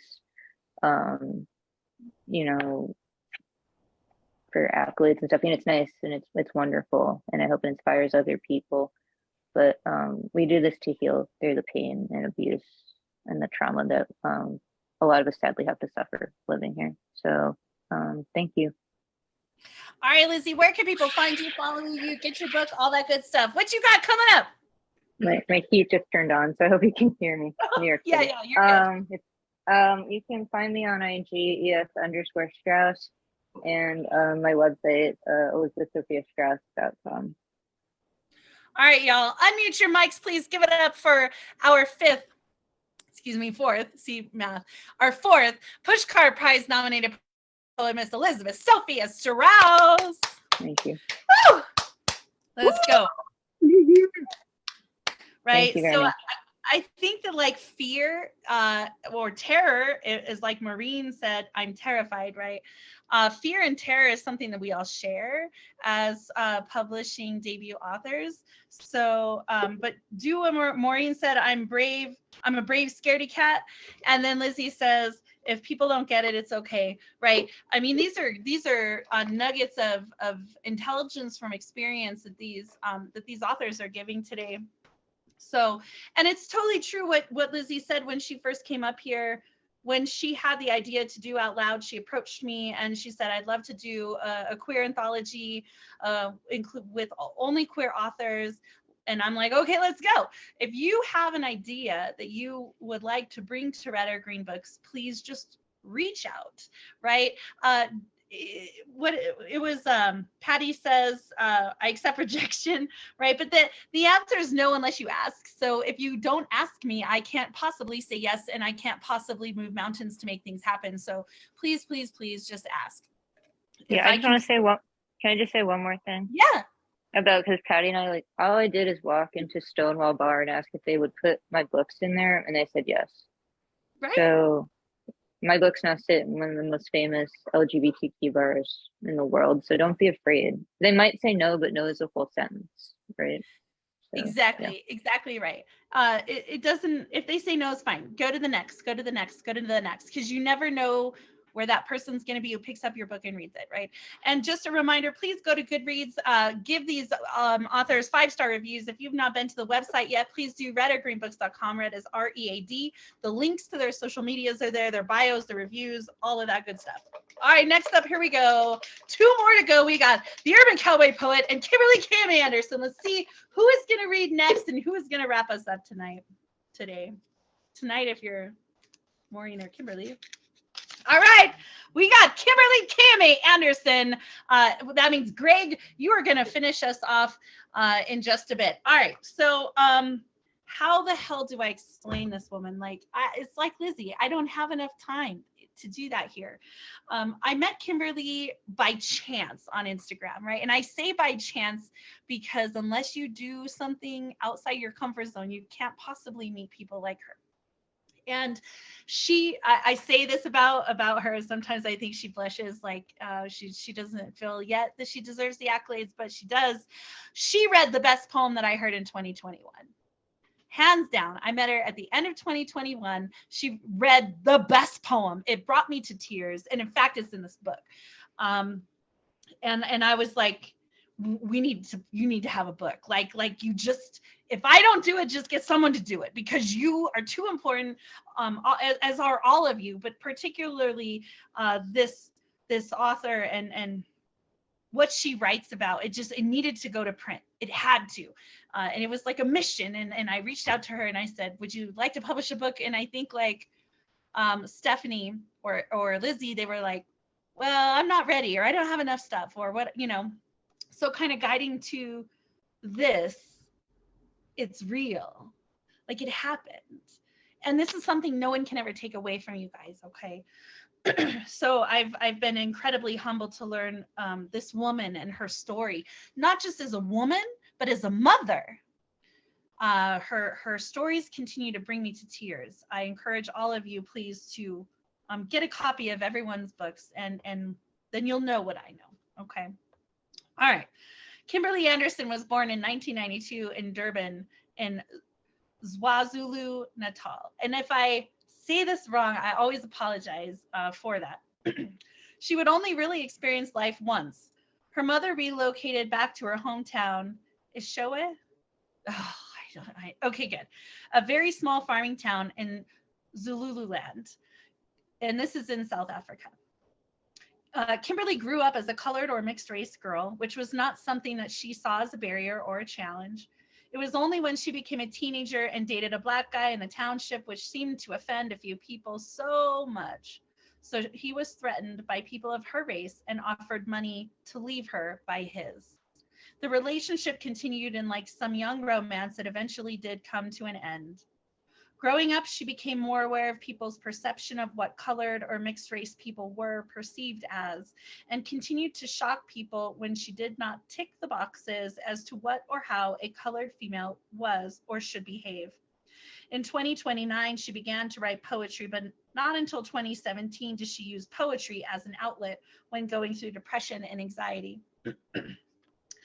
And excuse me, in December 2017, she relocated with her family to Johannesburg, also known as Josie. It is there where she found the love of poetry so much more. Kimberly wrote about her experiences of not being colored enough because of her not speaking Afrikaans, but speaking isiZulu instead. She wrote about the challenges of growing up in a single-parent household and used her love for history as one of the foundations that birthed many pieces, such as The Labor Pains of Africa and The Forgotten. Her motto is, "My name might be forgotten, but my teachings continue to live on, so history is never repeated." Kimberly continues to live by it through every poem. I'm going to read you Diane Ward's review of her book. Diane was here a bit earlier. This is Diane Murray Ward's. If you want to know what we're reading, read this. If you can manage real-time truths, pick this up. If you want to remain in denial, still buy this book. If you think this might be banned and therefore worthy enough to leave in your will, consider this an investment. So much her story repeats itself. Ms. Anderson is a South African poet describing the beautifully genetically mosaic, Ms. Anderson is a South African poet describing the beautifully genetically mosaic us, ignorantly maligned and marginalized in many places worldwide. Why do some fear the bright personifications of rainbows? Assess your merit, your bias, your vision, and labeling. Ms. Anderson reveals her life and others within this book of truths. Be advised, this is a quote-laden book. For some, their lessons are just beginning, and this firsthand resource will aid them if they dare to journey with her. Y'all unmute your mics, please. Give it up for our 5th Pushcart Prize nominated poet, Miss Kimberly Anderson. Woo-hoo-hoo! Woo, Kimberly! Hey! Ooh, and it's late at night. Let's not wake the neighbors.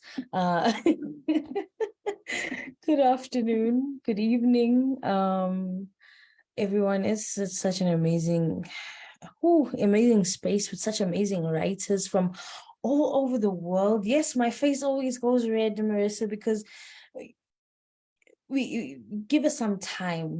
Some of us are not used to coming out of the box. We created the box, we sat in the box, and we were comfortable in the box. And then we came across people like you that just said, no, boy, we're not allowing that to happen. And which is absolutely amazing, because of the communities we find ourselves in, the creative community as well. Sometimes they're not very accepting of us that are different or have different perspectives on certain things. So yes, a warm greeting from South Africa. Your pronunciations are getting way better. Eshowa, you did very well. KwaZulu-Natal, we need to work on that one. But with that being said, the first piece I'm going to kick off. I'm just going to hop into it because there's a little story behind this first piece, which was birthed about a week ago based on the book and when I was sharing the book. So this one is entitled, I'll blame it on the poetry. Maybe it's the poetry that's taken over me. It got me feeling free from who I used to be. Was blind, but now I see. I guess it's the poetry that's taken over me. It got me feeling free from who I used to be. Was blind, but now I see. I'll blame it on the poetry. See, I've only acknowledged the 5-year journey of making peace a priority, but the silence whispers tales of old before my pen birthed bravery. To release the cries of molestation hidden in poems like Innocent Blood and Dolly House, I pull the ace, now the curtain is down and you see the hidden scars neatly tucked behind this smile. The wisdom found at the edge of my lips came at a price. So eat, make sure to eat the honey that drips from my words slowly, for I am and forever will be slow to speak, but quick to listen. But when I do, just lend me the soul to your ear. Let the words I spew out sink deep into your roots and feed the part of you that longs for nourishment more than a physical touch. I learned that F stands for freedom found after forgiveness. E is everlasting love and eternal life. A, I will acknowledge and accept the consequences of my actions. R, I'm going to remind myself that fear will never rule over me again. Fear will never, ever rule over me again. Maybe it's just me, but I honestly think that poetry is a woman. Just listen to what I have to say. I think she's a woman, because she or he or it will never allow me to go through anger without a dramatic reaction, even if the words will never find their way off each page and into my mouth, but she forces me, and she forces my hand from left to right, just so we can release how we feel. Because even if we never told you to your face, sometimes, just sometimes, you are such an ignorant idiot. That really felt good to actually say out loud. I say this with a smile, even though my hands are trembling as I recite this piece, because I guess I'm not ready, or I'm not done releasing the anger within. So here we go again. Let's dig a little bit deeper. Yes, you said my English was very advanced. What exactly did you mean by that? I said those words internally because I found it hard to find the words at the tip of my tongue. Even though rage surfaced within, I really wanted to allow the violent colored chick act to take the wheel and be everything that my community says I am, with a beer in hand. But I allowed the peace found in poetry to remind me of who I am, who I really am, and of my history. So yes, I am that colored chick. And yes, I am African. And yes, I speak good English, contrary to what you may think. And I apologize. I apologize if I didn't fit the shoe of African poverty and illiteracy that you may have been sold. And contrary to what you may think, you actually thrive only because of the land I walk so boldly on. And yes, one more thing. We will continue to master the tongue forced upon us. For this is the art. This is the only art of breaking the back of a giant. So I'll continue to, maybe it's the poetry that's taken over me. It got me feeling free from who I used to be. Was blind, but now I see. I'm gonna blame it on the poetry. So that was that piece. That piece, I was in a space on Clubhouse because I love Clubhouse because I don't have to put my camera on and I can just listen to it like it's a radio station. That's what I like to think of Clubhouse as. And I was just vibing out with some poets and sharing, and there was a poet I allowed into our space, and it's very unfortunate that we still have so much of a level of ignorance when it comes to different countries and the disrespect, the ignorant disrespect that we show towards other people. And this was a poet from Europe, and I was sharing a piece from the book, Marissa's favorite piece, which was The Labor Pains of Africa. And this was last month, and I could only write the piece about a few weeks ago because I couldn't find the right words. And she says to me, your English is very advanced. For those that don't believe the story, I screenshotted the conversation, even though I removed her name. It's on my IG feed. And because some people didn't believe that I still go through this, that I still have people say, wow, you speak good English, or your English is very advanced. Yes, we have universities in Africa. And yes, there's a lot of things that need to be changed when it comes to people's misconceptions, which is why this book is here. This book was not just for me and to share the journey of my identity, but also changing how people think. So with that being said, let me just go in, and I'm going to read the first piece, which is the very first piece on my book, which basically goes back to where I come from. If I am no more, remember me in the silence, how it soothed my soul and birthed poetry, words of motivation and tranquility. But if you truly wish to seek for a glimpse of me, I will be found in the laughter of my daughters, my warmth in every hug, my teachings are in the way they treat others, and my character in the way they carry themselves.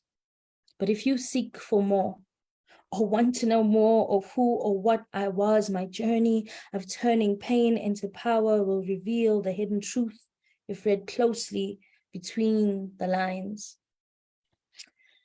And that was that piece. It's very short. I think it's the shortest piece I've ever written. And with that, one of the key pieces with finding my identity was I was afraid of me.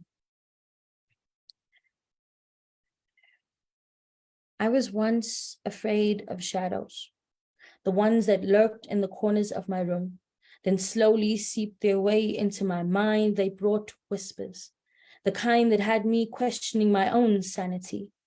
I was once afraid of mirrors, the kind that gives the best yet worst reflections, brought doubt, the kind of doubt that had me terrified of the person I saw looking back at me. I was once afraid of love, the kind that evaded my dreams and had me drinking from a fountain of fantasies. It brought hope, the kind that had me lost in brown eyes and chocolate skin. I was once afraid to laugh, the kind that left me in tears, but not ones of sorrow, ones that always brought joy. I was once afraid of the morning. The thought of repeating the same day scared me more than the shadows, and the whispers that followed no longer were so soft. With every blink, I saw mirrors surrounding me, revealing every role I tried to hide under my baggy clothes. I tried and trying to tuck away my misshapen body, but truly, I was just afraid of me. That was that piece. That was when I started to actually open up about writing about myself, which births pieces like A Colored Girl's Tale and more pieces diving into the history of being colored, being African, and being proud of that as well, but also writing about my country on a whole. So I went on and I was very bold because of my love of history. When I finished high school, I wanted to study political science and all these nice things. And then I got to figure out what politics is really like. And I'm like, no, Kim, you are too opinionated for that. It's not going to happen. And you have a conscience. My mom always said, you can't do that with a conscience. So I decided that was not the right thing for me. But I love that poetry. Going back to the first piece, we'll blame it on the poetry. Like I remember that song where they used to say, blame it on the alcohol. We're going to blame it on the poetry. So unfortunately for every person that's hurt us, unfortunately for every person that has either made us feel some kind of way or contributed to the traumas we faced, when the truths are revealed through poetry, they just have to blame it on the poetry. If they pick up one of our books and feel some kind of way and feel guilty about some things that they did or said, that's on them. Blame it on the poetry. So with that being said, this piece is entitled A Lost Country. In the wrong hands, you have fallen. The passion held for positive change turned to greed. When they had seen your potential, we all baffled at how much you have changed. We recall the days when we once counted notes. Now all we do is stack up coins, hoping for change. We once sat around bonfires, listening to tales of what you once looked like, unaware that the very soil beneath our feet remains the same. Only thing is that times have changed. We fear what the next generation will be left with. If these are seen as hard times, how will our children handle the deck of cards that they have been dealt with? So on this day, we will file our report of a lost country, one that is easily bought from hand to hand, decreasing in value. We no longer recognize the very soil beneath us. May our voices be heard in the chambers of where our fate is decided. May our cries for safety be louder than bank balance notifications. May our feelings of doubt and fear shake seats in high places as we file our report of a lost country. One which is rich in knowledge but never sought out for. One which holds wisdom but blotted out by greed and pride. Our hope is that we may be free once again. But for now, we will file our report of a lost country. So yeah, that was first piece I ever wrote on how I actually felt about politics in South Africa. And I will not apologize for it ever. You know, back in the day when I look at South African history, when I look at so many poets, singers, creatives that had to run away because of their pens being so powerful against an entire system, says a lot. So I have two more pieces and I'm running away. So I'm gonna this piece. I think I just lost a page. Okay, that's fine. What makes me African? It surely can't be my hair, with its spiral curls that fall naturally down to my cheeks. My mother cringes at the sight of my once tamed, now untamed hair, urging me on about the straightener that she has in her top drawer at her bedside cupboard. And the more I say that I'm fine, the more I see her eyes drawn more to my hair than my face during our conversation, and my mind begins to wander off to the days my ancestors had to use hot curling rods and burn their scalps with chemicals just to look appealing in the boss's eyes, while hate brewed in the madam's heart. Maybe she foresaw my coming. A child, neither dark nor pale, but what makes me African?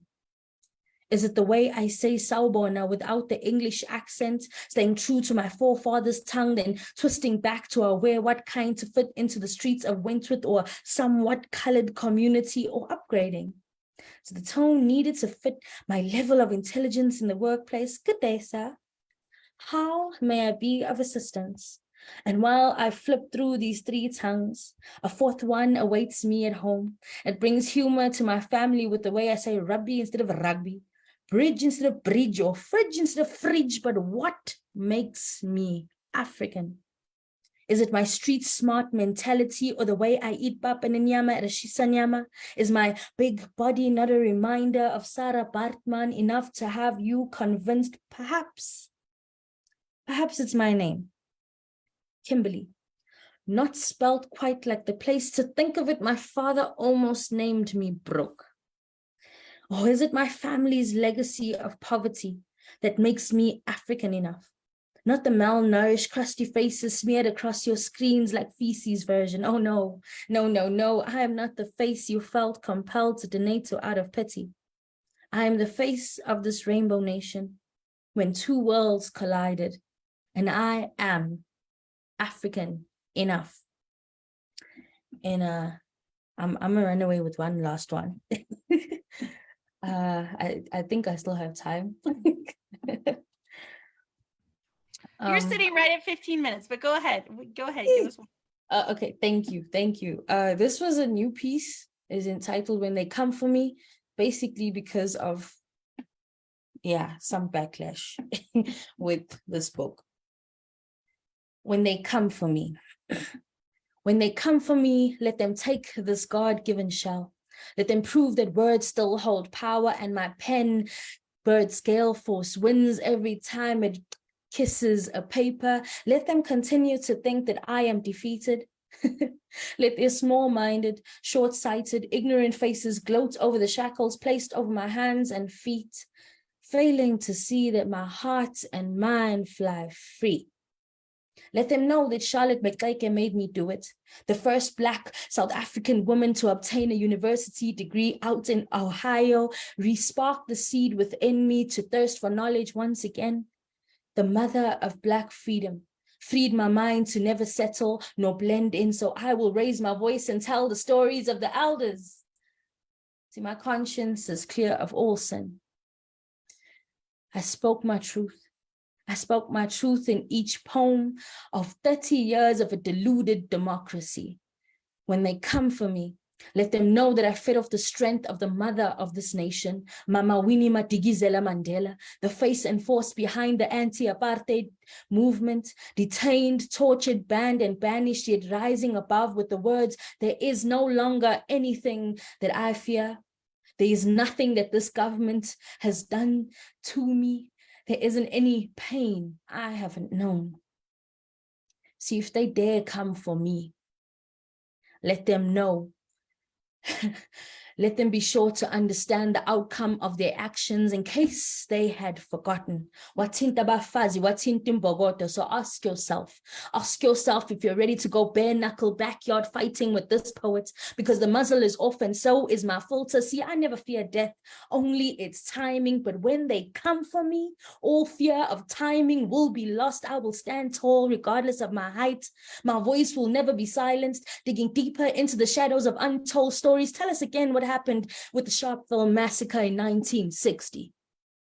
You see, you may try to silence my voice, but my pen will speak of the blood spilt in silence, breathing life into dormant pens, stirring up a tribe of poets unapologetically free to say what they need to say. I know my name will be forgotten, but my teachings of love and truth will forever be a legacy worth passing down the line. My daughters will know They will know that I never flinched at your hand above my head, nor begged for mercy, coming from a bloodline of strong African women, always ready for a fight. So with the Bible in my right hand and a pen in my left, come for me. Come for me, I dare you. Thank you very much. God damn! Oh my God! Kimberly Anderson! Holy smokes! What? This is a fire news. Kimberly. Oh my God! Where can people find you? Follow you? All that stuff. Ooh, okay. You can find me on IG. Yeah, I had to calm down because that piece that piece just slaps a little different. My hands are I mean, I was still about to throw shaking. my chair across the room too, right? And I didn't even write it, so yeah, I can imagine. Yeah, no, you can find me on IG. You can find my book online on the Red or Green Books website, or you can contact me for a signed copy. You can find me on Instagram, or it's Kimberly_KMA. On TikTok, it's the same, Kimberly_KMA. I think there's an extra underscore there. On Facebook, it's the same as well. Please do not follow the pages that are created in my name. I've lost access to those pages, but you can send me a direct message on Facebook as well. And yeah, we've got also another feature coming up on the 16th. And there's a lot of other amazing announcements that are going to be coming out. So just be sure to check out the Red or Green Books website for everything else concerning the journey for Do I Look African Enough? Awesome. Y'all unmute your mics, please. Give it up for Kimberly KMA Anderson. Woo! Let's go. Let's go. Goddamn right, let's go. Yeah, straight up. Yeah. All right, moving right along. Sensational, by the way. All right, moving right along. Is Greg Michaels, right? So at Red or Green Books, we're a female-forward press, but we're so honored to publish these incredible men who come through the press as well. Greg is no exception. He's probably one of the first poets I met online and the most memorable. He is sincerely sensational. He is not like anyone else I've ever met. His work is not like anything else that's out there. He's incredibly unique, entertaining, humbling, and just like a wealth of knowledge. The man has done it all. His book is titled Urban Cowboy Poetry.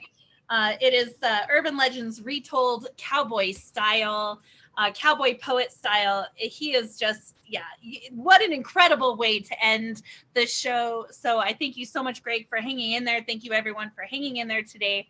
And what a great way to finish the show today.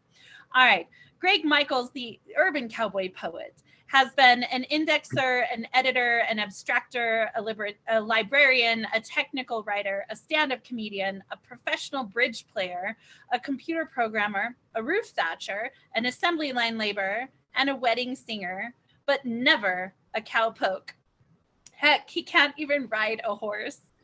He has written comedy sketches, song parodies, and humorous articles and memoirs, and is now trying his hand at poetry. He has stolen the cowboy's storytelling style because he thinks it is a fun way to retell urban legends as urban cowboy poetry.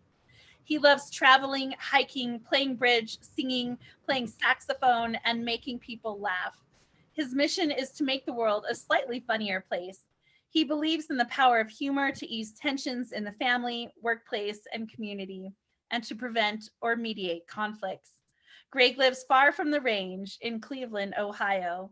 He has 2 sons and 2 grandsons. You can find him at Urban Cowboy Poetry on YouTube and Facebook. I will read the review that John Burroughs wrote, and John Burroughs was the Ohio Beat Poet Laureate, but now is the United States Beat Poet Laureate. So here we go. Greg Michaels' urban cowboy poetry is a hayride of hilarity, a ruckus romp through urban legends told cowboy style. For years, I've enjoyed each of the many opportunities I've had to hear Greg share his poems at events around town. So I'm delighted, of course, that his best work has finally been collected into this fine volume. The tales he tells never grow tired.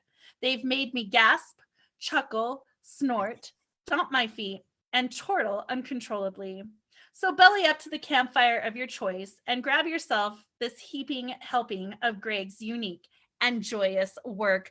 What a great way to end the show, y'all. Unmute your mics. Give it up for Greg Michaels, the urban cowboy poet. Thank you. In my resume, I left out chess teacher and comedy traffic school instructor, besides all those.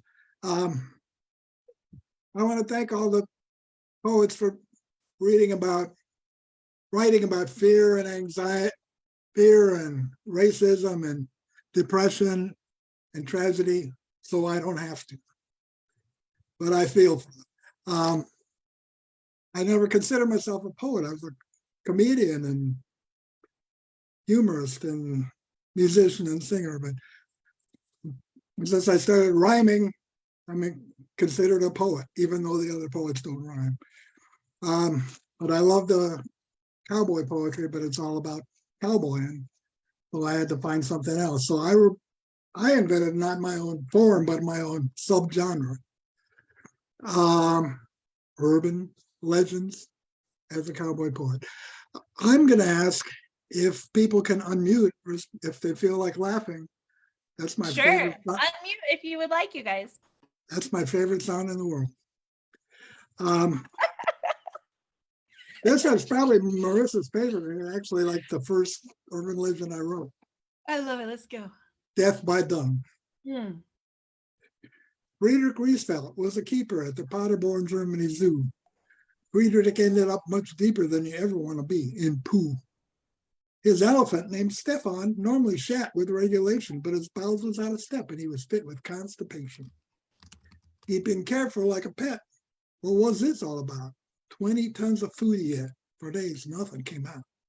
He'd been exercised around his pen and fed a healthy diet. Were there anything to ease his pain? Friedrich could try it. His animals were his concern. He'd stay all night and sit with a sickly-looking pachyderm who couldn't give a shit. What an awesome task it was, uncork a beast that big. First try, a bushel basket full of berries, prunes, and figs. Some laxative will do you good. You'll like it now, big fella. Anyone in Germany would. It tastes just like Nutella. They've studied it like elephants do. They sniff with their long noses. Took quite a while before he was through. He had 22 doses. Oh, no. The final touch, an enema Fred made with olive oil, an extra virgin formula to make the bowels boil.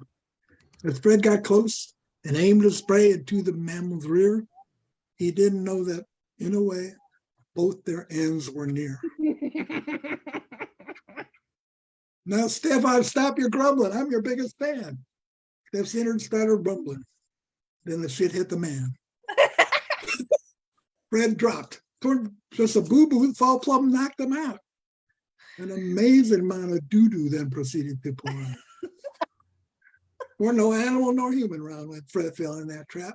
No hound came to rescue him in that there avalanche of crap.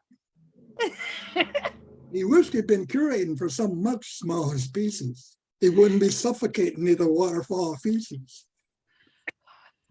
Friedrich managed one last breath, his final respiration. Zoo vets diagnosed his death. The cause was defecation. One way or another, it became a worldwide scoop. German keeper smothered by 200 pounds of poop. Now, you think this story is too crappy to be true. But zoos are full of dirty jobs that someone's got to do. You won't find a truer fact in that almanac on your shelf. A friend of my cousin Jack overheard it his own self. Thank you. It's so funny. It's so funny. I love it, Greg. Keep going. This one. Okay, I'll just do this one. Fire diving. On a hot day in the summer, Charlie did what he loved most. He went scuba diving off the California coast. No better way to keep cool than exploring in the water. What Charlie didn't know was that his day would get much hotter. As he was hunting clams and flipping around and stuff from above, I'll do that, sorry. As he was hunting clams and stuff and flippering around from above the surf, he heard a whoopa whoopa sound. Charlie got to wondering just what this could be, and a round metallic vessel started submerging in the sea. He felt himself being pulled aboard by some powerful suction. What the heck was going on? An alien abduction? Was Charlie being hijacked to some aqueous moon of Jupiter by flippered beings who think he's just like them, only stupider? No, as Charlie's out there swimming around and playing scuba games, 100 square miles of forest land was going up in flames. Weren't a flying saucer, just a forest. The U.S. Forest Service had to set its plan in motion. They sent a fleet of aircraft to scoop water from the ocean. Weren't a flying saucer, just a Forest Service chopper carrying seawater, fishes, crabs, and Charlie in its hopper. 1 minute Charlie's in the sea, then in the wild blue yonder. Next thing you know is he's fighting fires. He's become a first responder. When the pilot dumped his bucket on the patch he aimed to soak, Charlie landed in the branches of a blackened red oak. He dived equipped with tank and mask, flippers, and wetsuit, but he forgot to bring along his fireproof parachute. Later, when the Rangers surveyed damage they could see, they spied a curious, crispy critter hanging in a tree. Is that a bear way up there? One ranger had to ask. Not unless a bear would wear 2 flippers and a mask. California firemen's wives were so proud of their spouses, who fought to save the pot farms and the $1 million houses. If you'd asked old Charlie's wife, she'd have said the chance was 0 that a scuba diving hubby would turn out to be a hero. When they ID'd Charlie, his wife cried, but her head couldn't be held higher. He was credited with extinguishing 2 square yards of fire. Fate's a bitch when a man goes diving looking for adventures and winds up burned so bad he must be ID'd by his dentures. Oh, no. Okay, adrenaline is getting a hold of me. I'm going too fast and missing lines, so maybe I'll slow down a bit. One of the most famous urban legends, big apple gators. When you fly into New York, an awesome skyline is a greeting. On the surface, take a taxi to that most important meeting. Below ground, go by subway to the restaurant or theater, but don't go any lower. In the sewer, there be gators. Now, how did alligators with their big old snappy mouth come to live below Manhattan? When you know they grow down south. Did some genius say, well, noshing on his bagel and his locks? What the city really needs is alligators or crocs. Now, they were brought back by New Yorkers wintering in the Florida sun who thought a dangerous animal might bring some family fun. They needed gifts for grandkids who might feel really they needed gifts for grandkids who might feel really hurt if grandma went to Miami and all they got was a t-shirt. Each grandpa had the same idea. I know what to get. I'll buy little Joe a baby gator for a pet. Joe will be the envy of every kid at school. He could use the family bathtub as the gator's swimming pool. At first, the little beasts were welcome in the family nest. Then they started biting and becoming a real pest. New York moms appreciated feeling clean and showered. They couldn't enjoy their bath time with a chance they'd be devoured. All around Manhattan, they cried, "This just can't go on." And all the families flushed their alligators down the john. These reptiles congregated in the city sewers of New York. And then they started breeding where it's stinky, damp, and dark. This started in the 30s, flushing baby crocodilians. Some were boys, some were girls. By now, there could be millions. There ain't no light way down below, and if you believe the winos, they've grown into a family of giant blind albinos. Criminals who hide below and see those big jaws snap will learn they're not the baddest bangers in that their big apple. They'll find out soon enough that their zip guns and switchblades just ain't a match for a man-eater from the Everglades. If you slip through and greet the beast of New York's lowest level, you might think you fell to hell and met up with the devil. But will they come up and terrorize? I don't think they would. They leave the upper city to the pushers, pimps, and hoods. They ain't gonna swarm the streets if manholes ain't kept shut, or swim up through a public john and bite you on the butt. No need to hide up in the sky in a high-rise elevator. Just be careful not to go too low. In the sewer, there'll be gators. Yes. Yes, Greg. I love it. I love it. Let's go. Gotta do Mikey. In my writers group, they said, you gotta do one about Mikey from the Life commercial. A cereal company put three brothers on the TV screen and launched a tragic chain of events no one could have foreseen. It all started with this commercial. You try it. I don't want to try it. Let's get Mikey. He likes it. Hey, Mikey. That's how John and Jeremy happened to discover they could test all kinds of scary foods on their little brother. They devised a wicked plan, these mischievous little elves. They try on Mikey all the stuff grown-ups keep for themselves. Most things Mikey didn't like. Cereal might be a fluke. He couldn't stand the taste of beer. Daddy's cigar made him puke. They fed him coffee, caviar, foie gras, rum, and stinky cheese. Only Mom's imported chocolate truffles seemed to please. So a sweet tooth was Mikey's thing. He'd rejected a dill pickle, but he enjoyed sweet sparkling wine, the way its bubbles tickle. So the boys revised their test. They'd get him to drink or eat brandied fruit or crumbs of mint, anything that's sweet. They'd hooked them on sweet cereal, but for them, that weren't enough. One day they introduced them to the harder stuff. Rock hard candy, the carbonated kind, the stuff that blows your stomach instead of your mind. He popped those pop rocks in his mouth and they popped him back. Pretty soon his entire head had sustained a fizz attack. Mikey loved this new sensation. He was overcome with joy. His bros had found the perfect drug to hook this little boy. They had heard a rumor about Pop Rocks, one they had to try. Just like little Mikey, they were on a sugar honey. Mikey, you know that you could trust us because we're older. Pop Rocks get a lot more fun when you drink a can of soda. The more you eat, more fun you'll have, they told their little brother. He ate half a dozen bags of one, drank a six-pack of the other.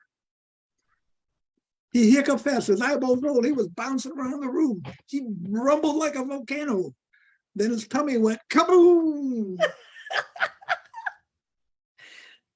Their prank, much to their horror, had done a bang-up job. What used to be Mikey was now a pink and cola-colored blob. Don and Jeremy started to cry. They were in a lot of trouble. They had caused poor little Mikey to overdose on bubbles. They missed their little brother, but what were they to do? They couldn't tell their parents he'd OD'd on CO2. They improvised a story, the first one that was handy. Mikey had gotten in a car with a man who gave him candy. The boys must live their whole lives with the consequence of their schemes. Each night, a bubbling, fizzling little Mikey haunts their dreams. Pop, pop, fizz, fizz. Oh, what a nightmare it is. The whole family rues the day when they thought they'd try showbiz. Oh I got my 1 God. minute left, so I'll do a very short one. The pantsdemic. Okay. The 80s saw a deadly trend amongst fashion-minded teens who didn't know the dangers of their shrink-to-fit jeans. This started with a billboard, Levi's modeled by a hunk who wore them in the bathtub till his jeans outlined his junk. Teens thought the skin-tight look would enhance their reputation. They discovered that their shrinking pants cut off their circulation. They planned get-togethers with music, food, and kegs, but couldn't make the party with no blood going through their legs. One hottie bought the tightest pair of jeans that she could find, then soaked them to the limit just to show off her behind. She was proud that she was fit and into dancing and athletics. till she had to have her 501 scraped off by paramedics. They raved about this new sexy style with every other breath. Parents feared this obsession would lead to their kid's death. One couple told their daughter about a boy they knew who died. The girl, like all teens everywhere, assumed her parents lied. They don't want me looking hot, so they made up this fiction. Her cause of death was listed as crushing pant constriction. They'll want to wear them in the bath? Go ahead, you might get lucky. A quick shower would be safer. Leave the tub to rubber ducky. Thank you very much. It's an honor to be nominated, honor to share with all these other nominees. Great. Awesome, Greg. Where can people find you? How can they get your book? All that good stuff. I put my stuff in the chat already because I was the last one. Urban Cowboy Poetry on YouTube and Facebook. My book, you can PayPal to urbancowboypoet@gmail.com, or you can message me if you want to pay some other way. I just discovered it. Website's been resurrected. I made a website years ago on a blog spot called WordPress, and then I got my own URL and paid for it. And then when I forgot to renew my subscription, they cut me and wouldn't let me use that URL anymore. And I've been emailing Urban Cowboy Poetry, off and on for years. And just 2 days ago, this old one, Greg, Urban Cowboy Poetry.wordpress.com showed up. It's Awesome. there with text of my poems. I don't know if that's a good idea or not because I want to sell a book, but it's there for now. Well, hopefully. All right, you guys, unmute your mics. Give it up for our final feature reader today, Mr. Greg Michaels, the Urban Cowboy Poet. And thank you for laughing. I love that. Oh my God, what a sensational way to end the show, right? Welcome, PoetCon. Ross Faya has joined us today. I'm so excited she is here. The original 10 poets are here, are coming in the house as we have our show today. Very excited. All right, so just to summarize, first of all, congratulations, massive congratulations to the 6 poets who have been nominated for Pushcart prizes this year. We have to review, we have Patty Orozco's Drenched Raincoat. There is Stephanie Eisler Vance's Made of You. Maureen Medina's My Fears Out Loud. Kun Dabini by Elizabeth Sophia Strauss. Do I Look African Enough by Kimberly KMA Anderson. And of course, Greg Michaels and his Urban Cowboy Poetry. Big shout out to Shane Maynor with Guerrilla Poets out of Charlotte, North Carolina for helping to do 5 of the 6 covers. She is one of the 4 cover artists who we work with here at Red or Green Books. If you have not had a chance yet to get on Goodreads and give reviews for these books, please do so.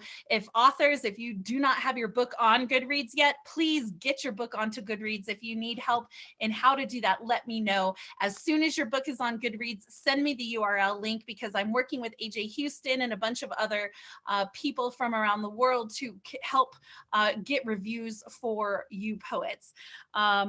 Also, Greg's book has illustrations in it. So you want to really like the Mikey poem was hilarious because I grew up really thinking pop rocks will kill you if you drink it with soda. But his book has these wonderful drawings by Shane Maynor as well. So if you have a chance, please pick up copies of these books from the authors if you would like signed copies. All 6 of the books are bundled together for a lower price at redorgreenbooks.com. Red is READ. If you have not had a chance yet to visit the website, please do so. We have a bunch of things coming up. We have a poetry summit happening right here in New Mexico the first weekend of June. Tickets are on sale already for that. We have filled all of the featured reader slots for that. We have people from all over the world coming to that event, so please get all of that if you can. Greg, your hand is raised. Did you have a question? Yes, remember in the book Death by Dung, there was a missing stanza. I have the insert in these. Did you print it? So we haven't reprinted the book, but we do have the missing stanza on the page. So it's just, so don't worry about that. But if you would like to get a signed copy from Greg, go find him online. and you can do all of that as well. I have it on good authority. Kimberly Anderson will be stateside next year. So you should start saving your money so you can buy a plane ticket to go see her wherever it is she's going to be in the US. You do not want to miss that. Otherwise, next Saturday, don't forget our anniversary show for The Word is Right. We have 29 featured readers signed up to read. It is an incredible show, and we're going to be hosting New Year's Eve at The Word is Right as well, dropping the ball at every hour interval for North America. Otherwise, thank you all so much. I think that is it. Go to the website, redorgreenbooks.com. You can find all of the links, the bios, the websites for all of these authors. All these poets are there. Congratulations. Big announcement, hopefully coming next week, for one of our authors from Red or Green Books has been awarded a very prestigious award this year. So we're excited. Keep your ears to the ground. Keep checking the website. We'll be making that special announcement and most likely doing a very special reading show for that. And if you have an idea for a book, an anthology, something that you want to do, some sort of project, please email me. Let me know. We'd love to make it happen if we can. Thanks for all your love and support, everyone. Thank you, poets. Congratulations again on your Pushcart Prize nominations. I'm so excited to lead all of you. Peace and blessings. Much love. And I'll see all of you next time. Thank you. Yeah, Bye. wonderful. Adios. Thanks, everyone. Bye-bye. Bye. Bye. I think I have Maureen's book too. I just couldn't find it. Okay. All right. Thanks, Greg. Bye-bye. Bye-bye.